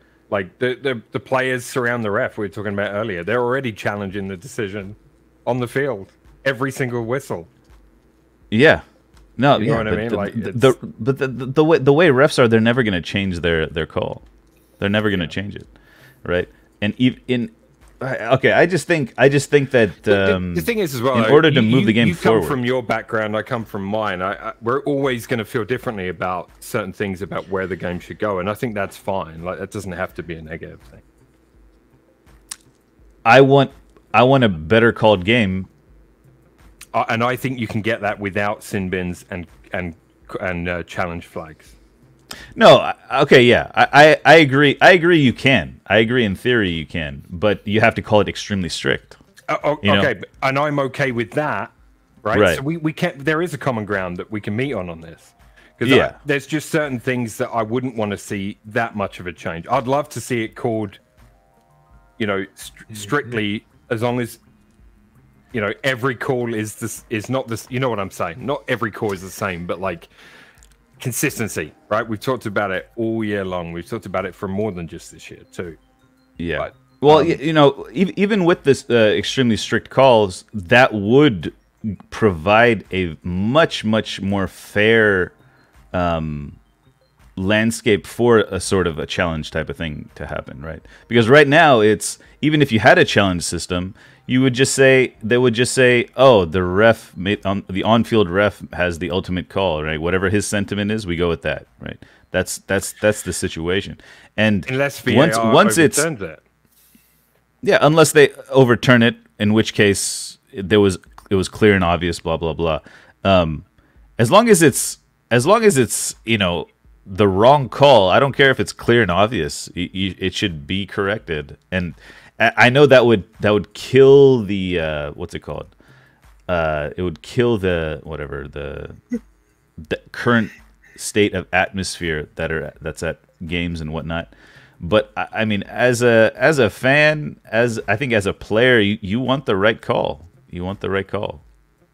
And I don't know how else you can do that without calling it strict. And when the chance comes that they miss a strict call, you want to give justice to the team that was hard done, you give them an option to recall that call, or call it back. If everything is VARable, not just the things that they pick and choose, you wouldn't need a challenge system, right? Because there would be no challenge, because it's going to be reviewed and the correct decision will be made in theory, right? In theory, I'd be okay with going that direction. Do you know what I mean? But then I also want to see players punished for diving. That still doesn't happen. Players go down like a sack of shit. They're not getting booked for it. They started to do it 20 years ago. They're like, we're going to stamp this out. And then it lasted not very long at all. And then you had the odd ref that would do it, and most of them wouldn't. Yeah. And then the other one is dissent as well, which you never see a booking for dissent really anymore. I think maybe the managers are more likely to get a booking for that now than a player. I'm all for. I'd be okay with tightening the reins right across the board. I just don't want to see. I don't want to see like a real fundamental. Do you know what I mean? Like, it's all the changes have been within the football that we know. Do you know what I mean? That's just my 2 cents. Yeah, I think what you would see is in this, like, when they call it super strict, you would see some calls missed. It wouldn't be 100% accurate. It'd probably mean, I don't know what it is right now, but it wouldn't be 100% for that. Yeah, and the teams that are hard done by should be able, like you're saying, a replay or a challenge. A challenge is much more simple than a replay. It's just give them that option, give them that comfort, or that type of I don't know what the word is. Like the ability to have a say in them getting effed over. Like, give them an option. Don't tie their hands, right? You're completely, as opposition, like Klopp, for example, right? He would have much rather had the option to review that red card. Take 3 minutes out of the atmosphere and be like, look, Oliver Skip clearly has gone in hard on Luis Diaz. What's going to be funny? I want this to go to the mega room, or the war room. You know what's going to be funny? When Arteta throws his challenge flag, it hits Bruno Fernandes, and Fernandes goes down like an absolute sack of shit. And then Xhaka gets sent off. Yeah, Xhaka gets sent off because Fernandes got hit by a piece of cloth. I mean, you see, like, I don't think it's going to look like it would look like that or whatever. I think it would just be a simple hand gesture. Anyways, I don't think it would be like hand gestures already. Yeah, pretty much. Have you seen a referee decision argued on social media? It's so tribal these days. Yeah, it is very tribal. Yeah, I mean, everyone has a bias, right? Everyone has a bias. Everyone has some sort of bias. Anyways, yeah, they become tactical challenges, but yeah, I don't know. It is what it is. I just think, like, for example, like, right, all those calls against Newcastle, right, that you guys were hard done by, right? It was more the time wasting in that game for me. I think the ball there were some clear penalties that werenn't called against. Yeah, I in know. Your favor. But there was also like the ball was in play for like the least amount of time all season long, or something ridiculous. It was, crazy. Okay, well, I mean, whether that would have changed the result, I don't know. But those penalties that were not called in your favor would have changed the game. Wouldn't you have liked the chance to at least say something at the time, not in hindsight, as Arteta? Yeah, they're never gonna empower them that much anyway. Because so you would be in favor of that? No, but what I'm saying is that isn't their job. It's already being reviewed by VAR. It's VAR's job to get that right. Not Arteta's. They're okay. Now, okay. If VAR, what if VAR missed it? Well, VAR have to look at it by the rules, do they not? They have to look at that incident. Okay, so they won't miss it. But they have missed it in the past. Yeah, but okay. Well, you're talking about this game. So I'm talking about Arsenal getting effed over by the refs. You're talking about the Newcastle game in specific. Newcastle game, Brentford game. Everyone is different. Every game, every decision, right? They're all their own thing, right? Yeah. You can't lump them all in as well. This happened, so this should happen, right? Each one has been looked at individually by that VAR team. Yeah. So like, for me, it's even if Arteta had the ability to say, "Well, hold on, I disagree." They'll go back to the same VAR team and they'll make the same decision again. But the VAR is on the on-field refs team, right? They are supporting the on-field ref. Would there be a separate team for the challenge decision review? I think it would be. I think it would be. I think it would be basically the ability to, like, vote against the on-field ref. We can have a second team, CAR. And VAR. So if you challenge, it goes to CAR. Okay, so let me just clarify. Before this hypothetical challenge thing, the rules would have to be stricter, right? It would have it would have to be much stricter, and then you would see incidents that would be a problem, right? That's when once the rules are tightened, then you'll see calls that you could have that should have been challenged. But my question to you stands. If it's challenged, who then reviews it for the second go around after it's been reviewed, and then the decision was made and then challenged? Who then reviews it? Because if it's the same team that reviewed it in the first place, they're not going to change their mind. Maybe the ref give the ref another look, the on-field ref. See, and there's part of that I 100% agree with. I think that the referee on field should be looking at way more monitors, way more than they are right now. They go and look at the odd one. Yeah. When it's they should be looking at way more, in my opinion. They don't need to use the pitch side thing. Use the fucking giant screen in every stadium. It's an utter joke, and the only reason they don't do it is because they don't want to incite the crowd. Bollocks. Yeah. Utter bollocks. It's bollocks, man. It is. Yeah. Yeah, it's the same reason they don't show replays of certain things in grounds. I've been at games where they don't show the replay. Something just happened, like that's probably a red card offense, but they will not show you the replay in the ground because they don't want to incite the crowd. Yeah. I just think we're being controlled. Something's got to happen. Something's got to happen. How many screens are there at the new Tottenham Stadium? I'm guessing a lot. I lost count. I don't know. Right, I'm surprised the whole pitch isn't a screen. It's actually a virtual grass surface. Exactly. Yeah. So. Yeah. This is one of those. What it is. This is one of those football conversations. Like me and Cart could probably argue. Yeah, this we could go on until tomorrow morning sometime, and maybe still keep going. To be honest. Yeah, let's put an end to that one there. What else happened this week in the Prem? So much happened. By the way, Brighton put 6 past Wolves with a rotated squad as well. Arsenal playing them soon. Can't wait. United play them on Thursday, I think. Yeah, they took out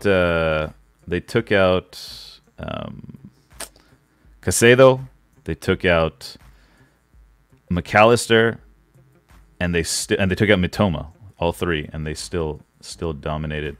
So they'll be fully rested against United. Yeah, okay. Let's move along. Anything else you want to add about Premier League, guys?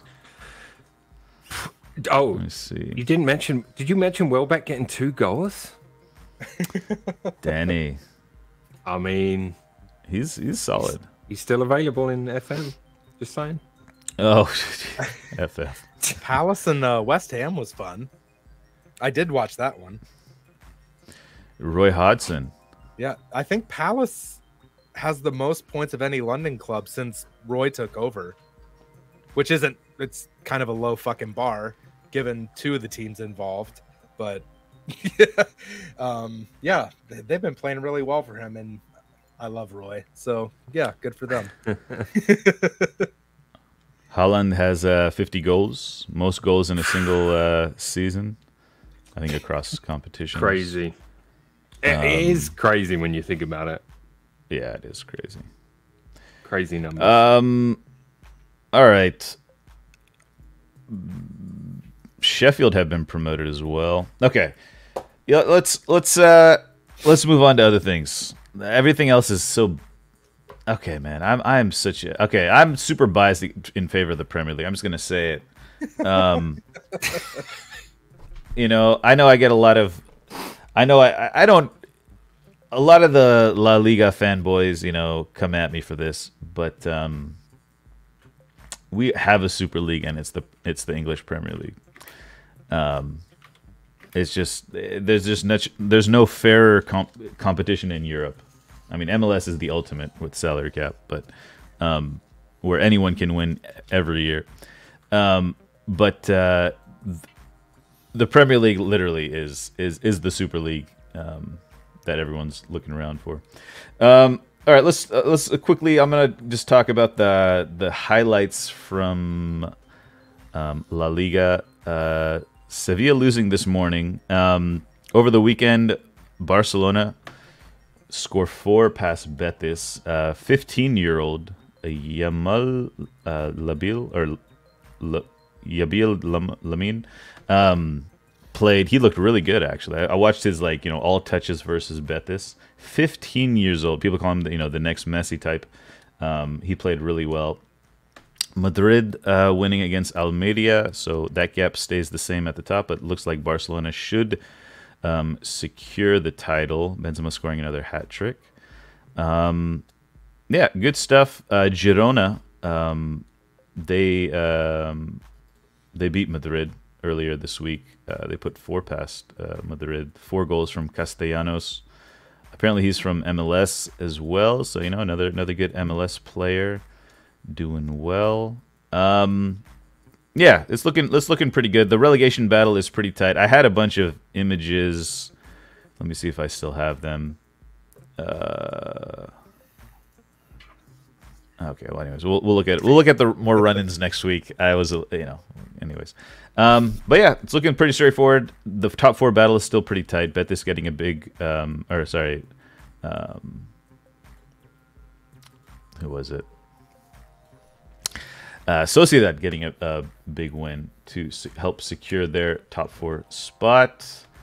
Yeah, it's all happening. We'll look at the run-in. Only the relegation battle is pretty close. 31 points, 19th place, and 41 points, 11th place, Sevilla. It's pretty tight. 6 games to go, 18 points up for grabs. We'll go down to the wire, pretty close at the bottom there. Big news in Serie A though, Milo. Yeah, it was a good Almost weekend. Yeah, almost big news. Yeah, Napoli held to 1-1 draw with Salernitana, so their title celebrations have to wait a week. I mean, look, they are 18 points clear with 6 games to go. It's a done deal. I mean, the chances of Lazio winning every game and Napoli not picking up any points are pretty slim. I would say almost 0%. So, yeah, Napoli have to just hold on a little bit for that. Juve picked up another point to stay 3rd. Lazio 1 point ahead of them in 2nd right now after a 3-1 defeat to Inter. So I'll tell you where it is really tight. 2nd, 3rd, 4th, 5th. That whole battle there is extremely tight, and it's going to go right down to the wire. It seemed like it would at the start of the season as well, so it's been really good. Yeah, Inter 3 points back from 3rd. Roma and Milan drew 1-1 as well this week. So them and Inter all on 57 points, all battling for top 4. It's pretty cool. Yeah, it's pretty tight in City. Yeah, I was watching. I had that Napoli game open on the side. When that first goal went in, it was just the stands were just blue flares, and then outside the stadium also blue flares everywhere. It was just. Yeah, it's gonna be cool. They're gonna get their moment. They are. It's only a matter of time. I've got it's probably good. It's good for the ticket revenue. They prolong this, True. So I was reading an article, or it wasn't even an article, it was just like a little tweet, I think, that said, I think it was Man United. It wasn't Chelsea. There was another club. I forget who it was. Maybe Newcastle. It said that they had scouts at the Roma game scouting Tammy Abraham. And this is my ignorance asking the question. Why are scouts needed for players that are playing in like Big 5, Big 6 European leagues, Champions League, playing that have like broadcasts in numerous countries across the world? Why do scouts need to go to those games? I believe it's because, and whether or not a scout does this, I believe it's because the scout is watching not just when they're on the ball, right? So if you're watching them on TV, that makes sense. You're only seeing them when they're on the ball, but when you're there in person, you could spend the entire game staring at one player. I'm sure they don't. Sense. Yeah. But yeah. That's what I tried to do with Saliba from the Sporting game.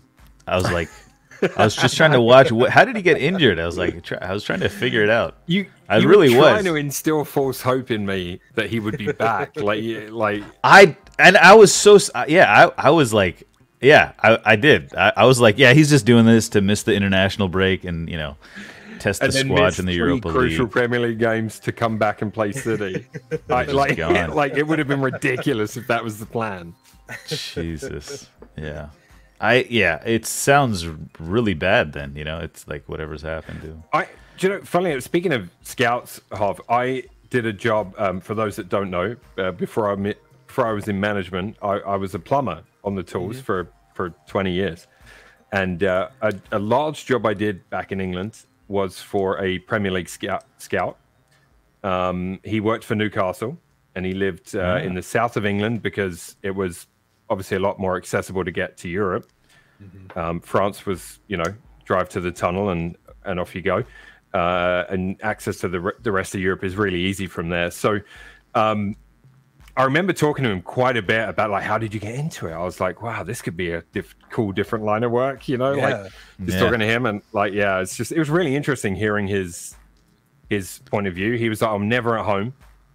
That was his first thing. He's like, I'm never at home. I hardly see my kids. I stay in shit hotels, and he's like, it's not very glamorous, but the money is decent. So, and his house and the renovations that were being done attested to that. So yeah, that's pretty neat. Nice. Yeah, it was cool. It was cool listening to. I forget who they were scouting at because he was talking to me about. I was talking to him about some players they'd just signed and. Cisse, maybe. I forget who it was. I honestly can't remember what year it was. It would have been around. Okay. I'm gonna say it was probably around 2001-ish. Okay. Somewhere in there. So yeah, I don't know. Yeah. All right.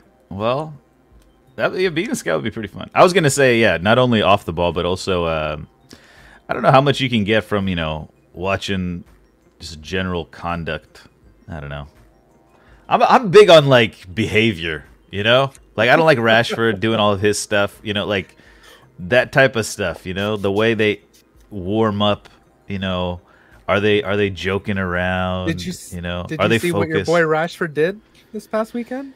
Yeah. Yeah. He saved Alicia Lehman at a nightclub. Yeah. What a guy. Yeah. What a guy. I mean, look, I don't like it. I want to know how you feel about that. And Cultured Left Foot wants to know how you feel about that. Should he not be more focused on Man United and the game than saving Alicia Lehman?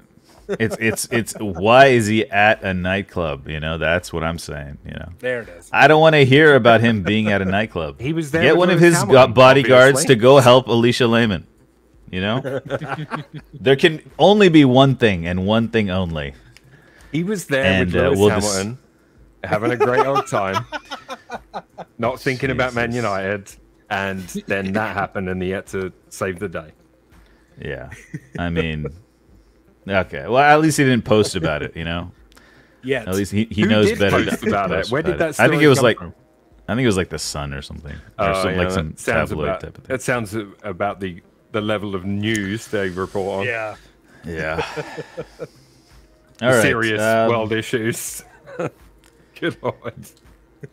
Germany has some another big twist in the title race. Yeah, I think I'm hoping that the rest of the weekends for the rest of the season are like this, where now it's Munich back, Bayern back on top by a point. Dortmund had some unfavorable VAR decisions on a couple penalties. Friday night against Bochum. The 2 goals in the game were 5th minute for Bochum and 7th minute for Dortmund. But Dortmund, I mean, they, outside of the penalties, they should have put Bochum away. They didn't. And then Bayern took care of Hertha on, was that Saturday? 2-0 or Sunday. Yeah, it was actually 0-0 at halftime, but you kind of always back Bayern, especially Hertha's. I think Hertha's going down. Yeah, Hertha's pretty cemented at the bottom of the table. They're 5 points behind 17th place, so it looks like they're going down. My my match of the week was it wasn't a stinker. It was a good game to watch. There were just no goals in it. Union and Leverkusen. I actually thought Union could have edged it just probably slightly, but both teams played pretty well. Just no goals. So Union and Freiburg stay in 2nd or 3rd and 4th for the Champions League spots. Leipzig are 2 points behind. They're really the only club that could knock one of those 2 out of the Champions League spots. But either way, we'll probably see Leverkusen, Leipzig, Freiburg, Union all in some form of European football, which is, I love it. I love seeing different German clubs in Europe. I wish Hoffenheim were back up there, but I think those days are gone. It was a interesting title turning weekend. I don't know if that's gonna cost Dortmund the title. Because I don't know. I'm still not sold on Bayern and how they're playing right now. Like, you can get away with their performance against Hertha, but they still, what are their remaining fixtures? They have, okay, it's going to take forever to load. Great. Did you see Thomas Tuchel pants Sadio Mane today in training? I didn't see that. He just went up behind him, pulled down his pants, and just walked away. Didn't look at him. It's weird. It's weird, man. I don't know. Thomas Tuchel is he's kind of a quirky fella, I think. He is. He's funny. And also, did you see Jurgen Klopp pull his hamstring after Jota scored the winner? I thought he was doing that. I thought he was doing that celebration where you start twerking at the end. But Jesus! Someone mentioned that in the chat earlier. I forget who, but yeah. He pulled. Is that what he did? He pulled a hammy. Something. Yeah, he did something to his leg. It's pretty funny. Munich have Bremen away, Schalke at home, Leipzig at home, which is their hardest one remaining, and on the last day of the season, Cologne away. Leipzig will be fighting for 4th, so that could be a big one. The other 3, I don't know. They've been so inconsistent. Do you guys ever get cramp randomly in the foot? Christ! Oh no! Stretch it out. Walk it off if you need to. Man. Lord! Ouch! Right in the bridge of my foot as well. Oh yeah. Terrible. Now I gotta look at maybe put your other heel into it or something. That's what I'm doing right now. I'm pushing it on the desk. All right, nice. Well, what else happened in the news? Gareth Bale apparently rumored to go to Wrexham. Did you hear about that? Maybe he said no. Yeah, I thought he said no. Yeah. Tottenham reimbursed fans from their Newcastle game. That happened after the show. Yeah. I think that I think the fans are whining a little too much about that to force that to happen. I think that's a bad precedent to set. I don't know. Apparently the players wanted to pay for it, but I don't know. It doesn't. Okay, it's fine. It's a very Spursy thing, I guess. I just can't imagine United would ever do that. You know? Did they reimburse fans after the Liverpool game? Hell no. I hope not. You don't know though, right? That's true. I don't know. That's actually another question. Do you remember this ever happening before? Yeah. Oh, really? I think so, yeah. Yep. I think so. Wigan against Spurs, 9-1. Wigan the club reimbursed the fans, not the players. Okay. I have a feeling, and this is just me completely making something up, but it's just the feeling I get from the whole Newcastle match day after Stellini's gone and all that stuff. I feel like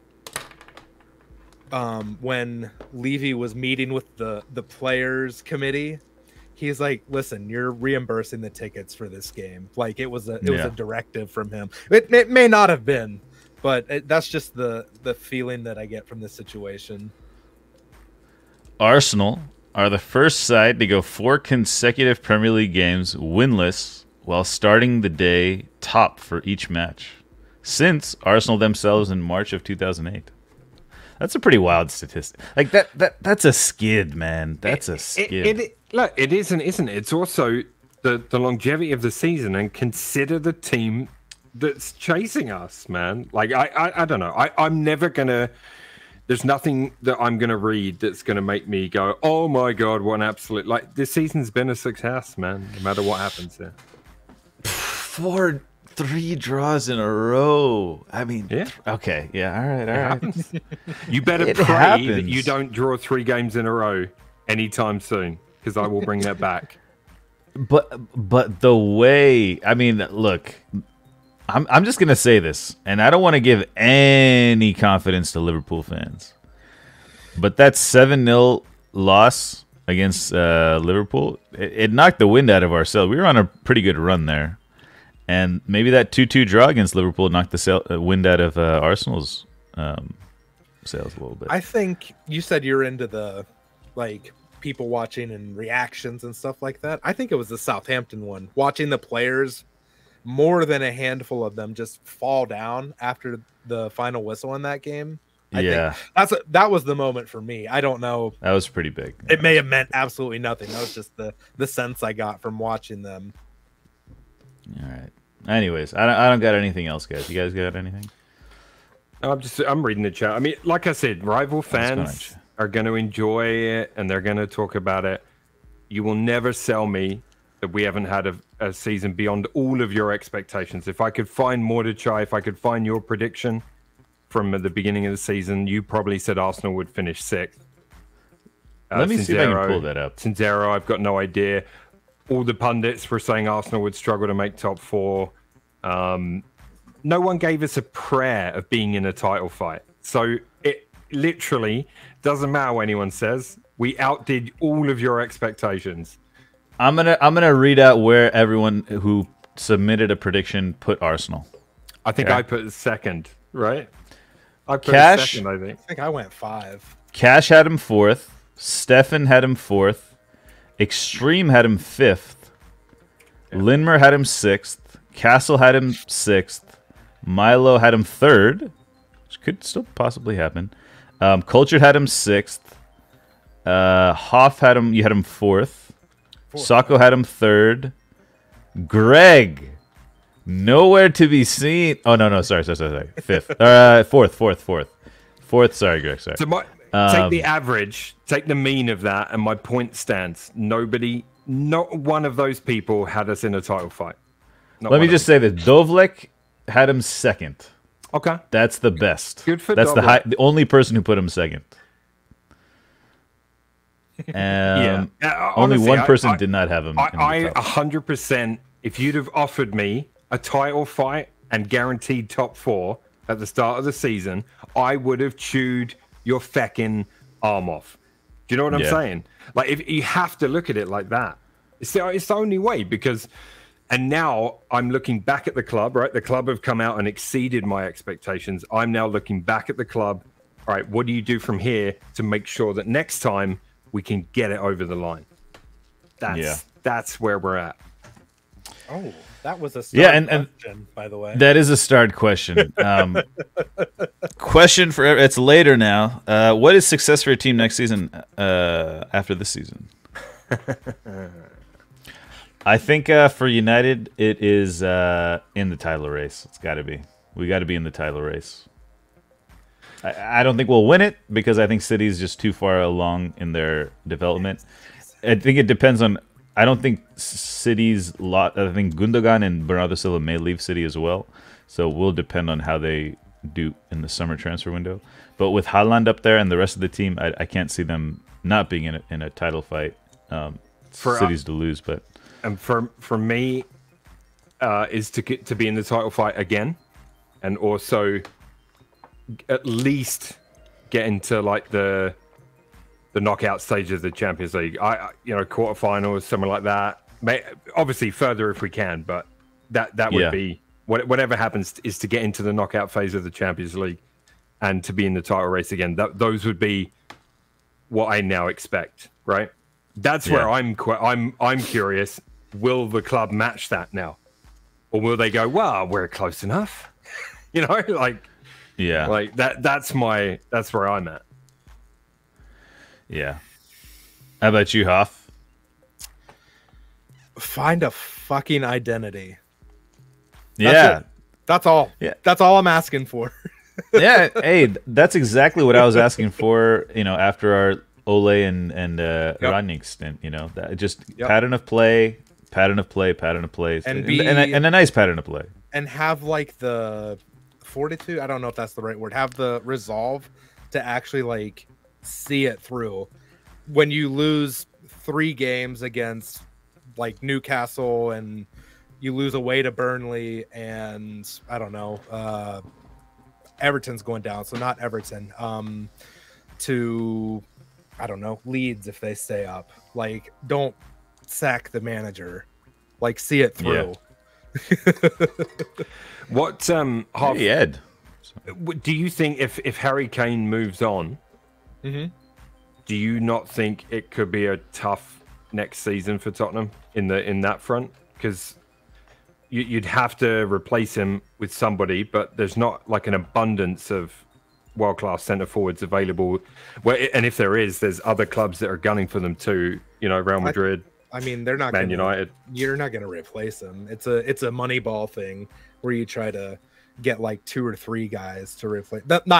Have 2 or 3 guys, because I think Son would probably, hopefully, whoever the next manager is, actually utilizes Son, who's since Conte's gone, he had 6 goal involvements in the last 6 games. So that's kind of nice to see. Yeah, what was Conte doing to stifle him? It's basically not necessarily, it's Perisic, how he utilized Perisic and Perisic's strengths, honestly. I feel like those two, they're both good players, but on the same team, it doesn't work, obviously. Yeah, I feel like Son would step up. Have to. Can't be much worse than this season before the recent games. Have to expect more from your $50-60 million pound Richarlison. You have to expect more than 1 league goal. And then disappointing for him, considering if we go back, I think you yourself were quite pleased with that acquisition. And I'm still hopeful. No, Lucas Moura shouldn't have played anyways, but I have and before yesterday I had not positive things to say about him, but has nothing to do with football. So did you do something off the pitch? Oh, he's a okay. Yeah. Oh wow, I didn't know that. Just assuming a lot there, but I'll look it up. We don't need to talk about it. Yeah, he doesn't like other people that are not like him. Dogs? What? Oh, dogs? Who's this, Richarlison? No, Mora. Lucas Mora. Oh, Mora. Okay. Yeah. Oh, he doesn't like. Oh, gotcha. Okay. Really? All right. Do you want to do a quick rapid fire quiz, Milo? Yeah, we can. Oh, did you? Sorry, did you say you? I can't. I thought you may have. I have a number of questions I can pull from. Yeah. I just didn't know if you wanted to, so because we're at the 9 o'clock. We are late. Yeah, we are. You up for it, Huff? Yeah, I think the people want it. People, do you want it? The people want it. All right. All right, you ready? Yes, this will be. Did you hear about Steven Crowder? That whole thing that's happening? Anyway, sorry, go ahead. That's totally different. All right. Anyway. Okay, so rapid fire quiz. This one is not interactive. The chat are not involved. Sorry, guys, but it's just time constraints and stuff. We have your activation names so that you get the chance to answer first. Are Premier League flops. Oh, no. Cart, you are going to be Maguire. Okay. And Hoff, you're going to be Pepe. Pepe. Okay. So it's Maguire versus Pepe. What a frightening question mark proposition. Chat is closed. I got chat closed. Actually, I read an article on Nicolas Pepe yesterday that suggested he wasn't quite as bad as what everyone makes him out to be. But anyway, the rapid fire quiz tonight, guys, is club nicknames. Ooh. Oh, shit. Let's go. I have 17 club nicknames. And as always, yell out your flop, Premier League flop, to have the chance to answer first. Let's go. All right. All right. What is the nickname of Aston Villa? Maguire. Pepe. I heard Cartwheel first. The villains? Correct. Oh man, see, okay. This is okay. All right, go ahead. I'm okay. I thought it was gonna be like the green shrubbery or something. You know, like something like super. Okay, never mind. Go ahead. Go ahead. What is the nickname of Bournemouth? Pepe. Hoff? Cherries. Correct. Oh my god. What is the nickname of Brighton and Hove Albion? Pepe. Brabant. What did you say? I said Maguire. You said Brabant. I said Brighton. I said Brighton and Hove. Oh, was it Hoff? Anyway, yeah. Oh gosh, I just lost it. I was distracted. Nope. Don't know. Mind games. The Seagulls. I'm not gonna guess. Yeah. Yeah, Cart got it. The Seagulls. Seagulls. Damn. It is the Seagulls. All right. The nickname of Burnley. Pepe. Hoff? The Tykes. Incorrect. Is that cancelable? What you just said? Tykes? Oh, Little Tyke? Oh, never mind. You didn't say Dykes. Dykes. Okay. No. Hey, but you can say Dykes. It's not. You can say Dykes. Okay, so was it Burnley? I get a free shot here. But I don't want to give away other nicknames that I think are associated with other clubs. Burnley. I'll go with the Burnley. Oh, shit. I'm gonna have to push you for an answer. The Matchsticks. Incorrect. It's the Clarets. Clarets. Damn it. Oh, I wouldn't have got that. The nickname of Chelsea. The Blue. Maguire. You yelled the answer out. I know. That's a point to Hoff. Yeah, it is. I thought they were something else. I mean, I know they're that, but I thought they were something. What were you gonna say? Were you gonna say the Blues? I was gonna say the Pensioners. Are they not that? I thought that was like before they became like the Blues under Abramovich. Damn, how did I screw that up? I don't think so. Cultured will know. I thought they were. Cultured. Were they the Pensioners? Is that someone else? Help. Sounds like a nickname, like a funny nickname type of thing. No, I know what Huff's talking about, but I've always known them as the Blues. Okay, my bad. But yeah. I just threw it there. What is the nickname of Crystal Palace? Pepe. Hoff? Eagles. Correct. What is the nickname of Everton? Pepe. Hoff? Toffees. Correct. Oh my God, Oh, I'm just boy. off my game tonight. What is the nickname of Leicester City? Maguire, Cart? the Foxes. Yeah, I'm so glad you got that one because you're the manager on FM. Yeah. Nick, what is the nickname of Liverpool? Maguire. Pepe. I got Cart. I think it's the Reds. It is the Reds. Yeah. All right, it's very close right now, guys. What's the nickname of Arsenal? Maguire. Pepe. Cart. Gooners. I'm lagging. Incorrect. Oh. Pepe. Go on. Gunners. The Gunners is correct. What the fuck? Gooners is like what the fans lovingly call each other. So how that started is a rival fan base. No name mentioned. Oh. Thought Okay. it would be go funny on. to call us Gooners, but we were like, sure, we're the Gooners. That is fair. That's fair. That's fair. It's a different word. It's just that's just a sign. The fans have taken over the club. You guys got to fix that. Okay, go ahead. All right, there's 7 left. Okay, what's the All right. nickname of Man City? Maguire. Cart. The Citizens. Correct. What's the nickname of Man United? Maguire. Cart. The Red Devils. Correct. What's the nickname of Newcastle? Maguire. I don't know. Who was that, chat? I don't know who that was. I think it was me, but go ahead. Or chat, go ahead. I Who don't do you know what think? chat's Was saying. that Pepe or Maguire? Because that, for me, it was kind of like... Culture says half. Okay. Josie for it. says dead heat. Ooh. We'll give it to half.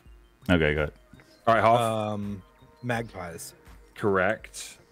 What's the nickname of Southampton? Pepe. Half. Saints. Correct. What's the nickname of Tottenham? Pepe. Maguire. Pepe. Maguire. I think that's got to go to Maguire. Spurs. Correct.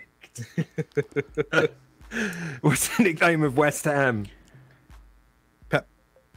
Maguire. Wait. You didn't say Maguire. Pepe, you just said He didn't Pep. say it. You didn't? Did you say it? He said Pep. I said You pulled out. I got to give that to Carl. You got to say Pepe, not just Pep. I said Pep. Yeah. You pulled out. You went- pulled he out. Pulled Okay, out. okay. He pulled out. Yeah. I thought Go on. if it was some sort of like esophagus issue, I would have been. I am I would've having been- that, but that wasn't the case there. Okay, okay. West Ham. nickname. West Ham, the Hammers. Correct. All right. The last one. And Hoff, you need this one to tie the game. I think I already know who it is. What is the nickname of Wolverhampton Wanderers? Pepe. Hoff? Wait, Wolves. Correct. wait. You didn't say all of them. You didn't do 20. He No, said I said 17. I did 17. Oh, you said 17. Oh, Yeah. I was waiting for the one I had It's in a mind. tie game. It's 8 apiece. Who are the Do you want Okay. do you want a tiebreaker question? Sure. Well, why don't we do? Okay. All right. Yeah. Just do a There's random, 3 more championship teams. team. Yeah, but I don't. There's sure there is, but then, Okay. Okay. let's make it a different category.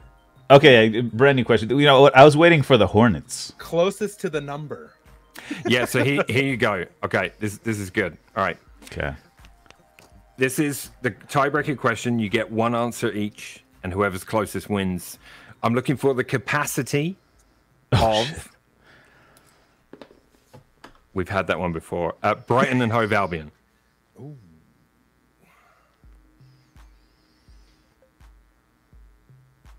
Stadium, obviously, for those that are questioning. The Amex. Should we personal message you, Milo, our answer? Yeah, you can tell me. No, because it might It we might change. Yeah, sure. Like the one, 40,001. Okay. Yeah, right, I got you. Yeah. Okay. If we're taking it that serious, then DM me, sure. All right. Here we go. Brighton and Hove Albion.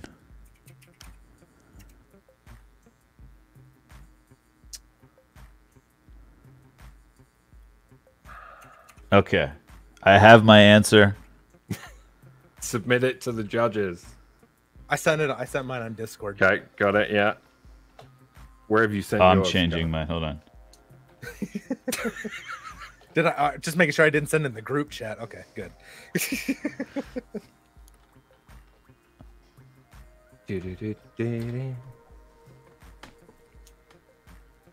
Oh yeah, I could do that too. Okay. The answers given to me were Hoff said 36,500. Cartwheel said 48,257. The answer is 30,750. So Hoff wins. Oh, you know what I had? I had 35,257. And then I was like, Brighton got to have a bigger stadium than that. And I went Hoff to 58,000. Congratulations, Hoff. Well Nice done. one, Hoff. That was a fun Alrighty, one. guys. Yeah, that was good.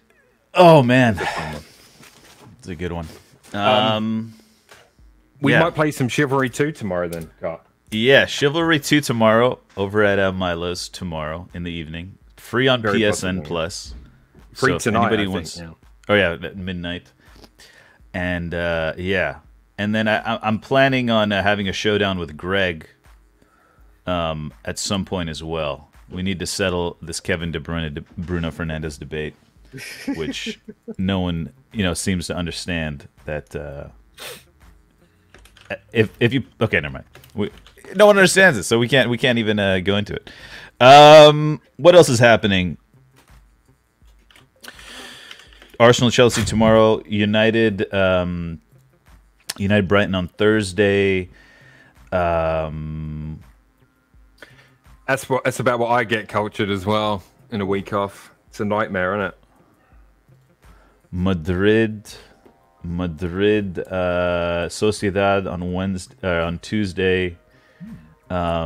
We have midweek games in Serie A. I think Napoli plays on Thursday. Yeah, Thursday away to Udinese. They could finish the title there. What else do we got? Do championship playoffs start soon? Must do. Good question. Must be starting up soon. This weekend, what do we got? Anything big? Nothing major. Roma Inter, that'll be good. Real Madrid Osasuna Copa del Rey final. Arsenal Newcastle. Taking some points off Newcastle away. That'd be great. West Ham United later I wouldn't on bank Sunday. on it, mate. I hope. I wouldn't bank on it. Yeah, the motivation factor, right? The motivation factor. just It isn't there. depends. What if we beat Chelsea tomorrow, and then City drop some points? Do you think their motivation would come back? You know what I mean? Like, I don't know. Yeah, who knows? Who knows? It's not going to happen, but it could, right? Mathematically. So I guess the optimists will look to have a little bit of hope. I'm not. Brentford. Brentford are the Hornets, right? Brentford? No. Yeah. No. Who's the Hornets? Watford, aren't they? Yeah. Oh, Watford. What's Brentford? Brentford are the. That's a good question. The Bees. Oh, Watford's Bees, the yeah. Hornets. Okay. Yeah. Okay. But I was waiting for that one. I reckon Watford would be the Wasps, but that name was taken by a rugby team already. Oh. So, because it looks more like a Wasp than a Hornet, personally, but whatever. See, deep down, you guys are just like American sports. You just want to hide it deep down. You all got your cringy mascots, you know? Those mascots were around probably about 100 years before America was discovered. Well, I mean, America is like the LA Galaxy. You know, who's the mascot for that? You know, like what is like a star? Yeah. You could have a star. Yeah. A dude dressed up as a planet? A solar system? I'm Mars. Yeah, exactly. Anyways. Uranus would be more appropriate. Yep. Alrighty, guys. That was the dad joke. No, it wasn't really. That was. Oh yeah, I was gonna say. I have another one. That could have been it though. Yeah. Let's see. What else is happening? Anything else happening to chat about? No. NBA playoffs, Lakers, NHL. Golden State. Amazing so far. Yeah, the 2 game sevens last night were awesome. Speaking of getting the right call, big offside decision at 2-1 up for the it could have been 2-2, but they called it back. Smart. Yeah, mega. It's already been so good, and the NHL playoffs are great. So yeah. Yep. I'm actually in the past I wouldn't have, but I'm delaying streams till after these games are over usually. Yeah. Speaking of which, are we NHLing on Thursday? I hope. Socko's away. I've been playing because of the NHL players. I've been playing a lot of drop-ins. Nice.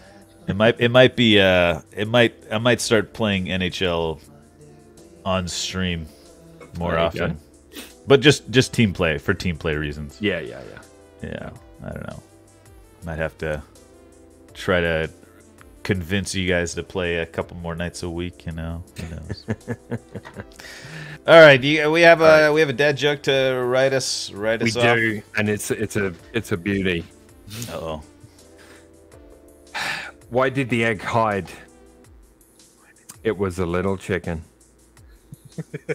Oh, the chicken and the egg came first. I knew you were going to go there. Of course, Cartwheel has an opinion on the chicken and the egg conundrum. The egg came out so much, but the chickens came out were like way after eggs. We had eggs like way back in the day. Where did the egg come from? From like a snake. Wait, it would have been a snake. Is that why snake tastes like chicken? I don't know, but I'm just saying, they had eggs. Eggs existed before even chickens were mutated and came out, The chicken came from a mutation, I don't know. All right. We're gonna fade in the music and fade us out. Good night, guys. Thanks for joining us, everybody. We'll see you next week. Good night, chat. Thanks for having us, Cart. Always a pleasure. Good laugh tonight. Well done, everyone. Yep.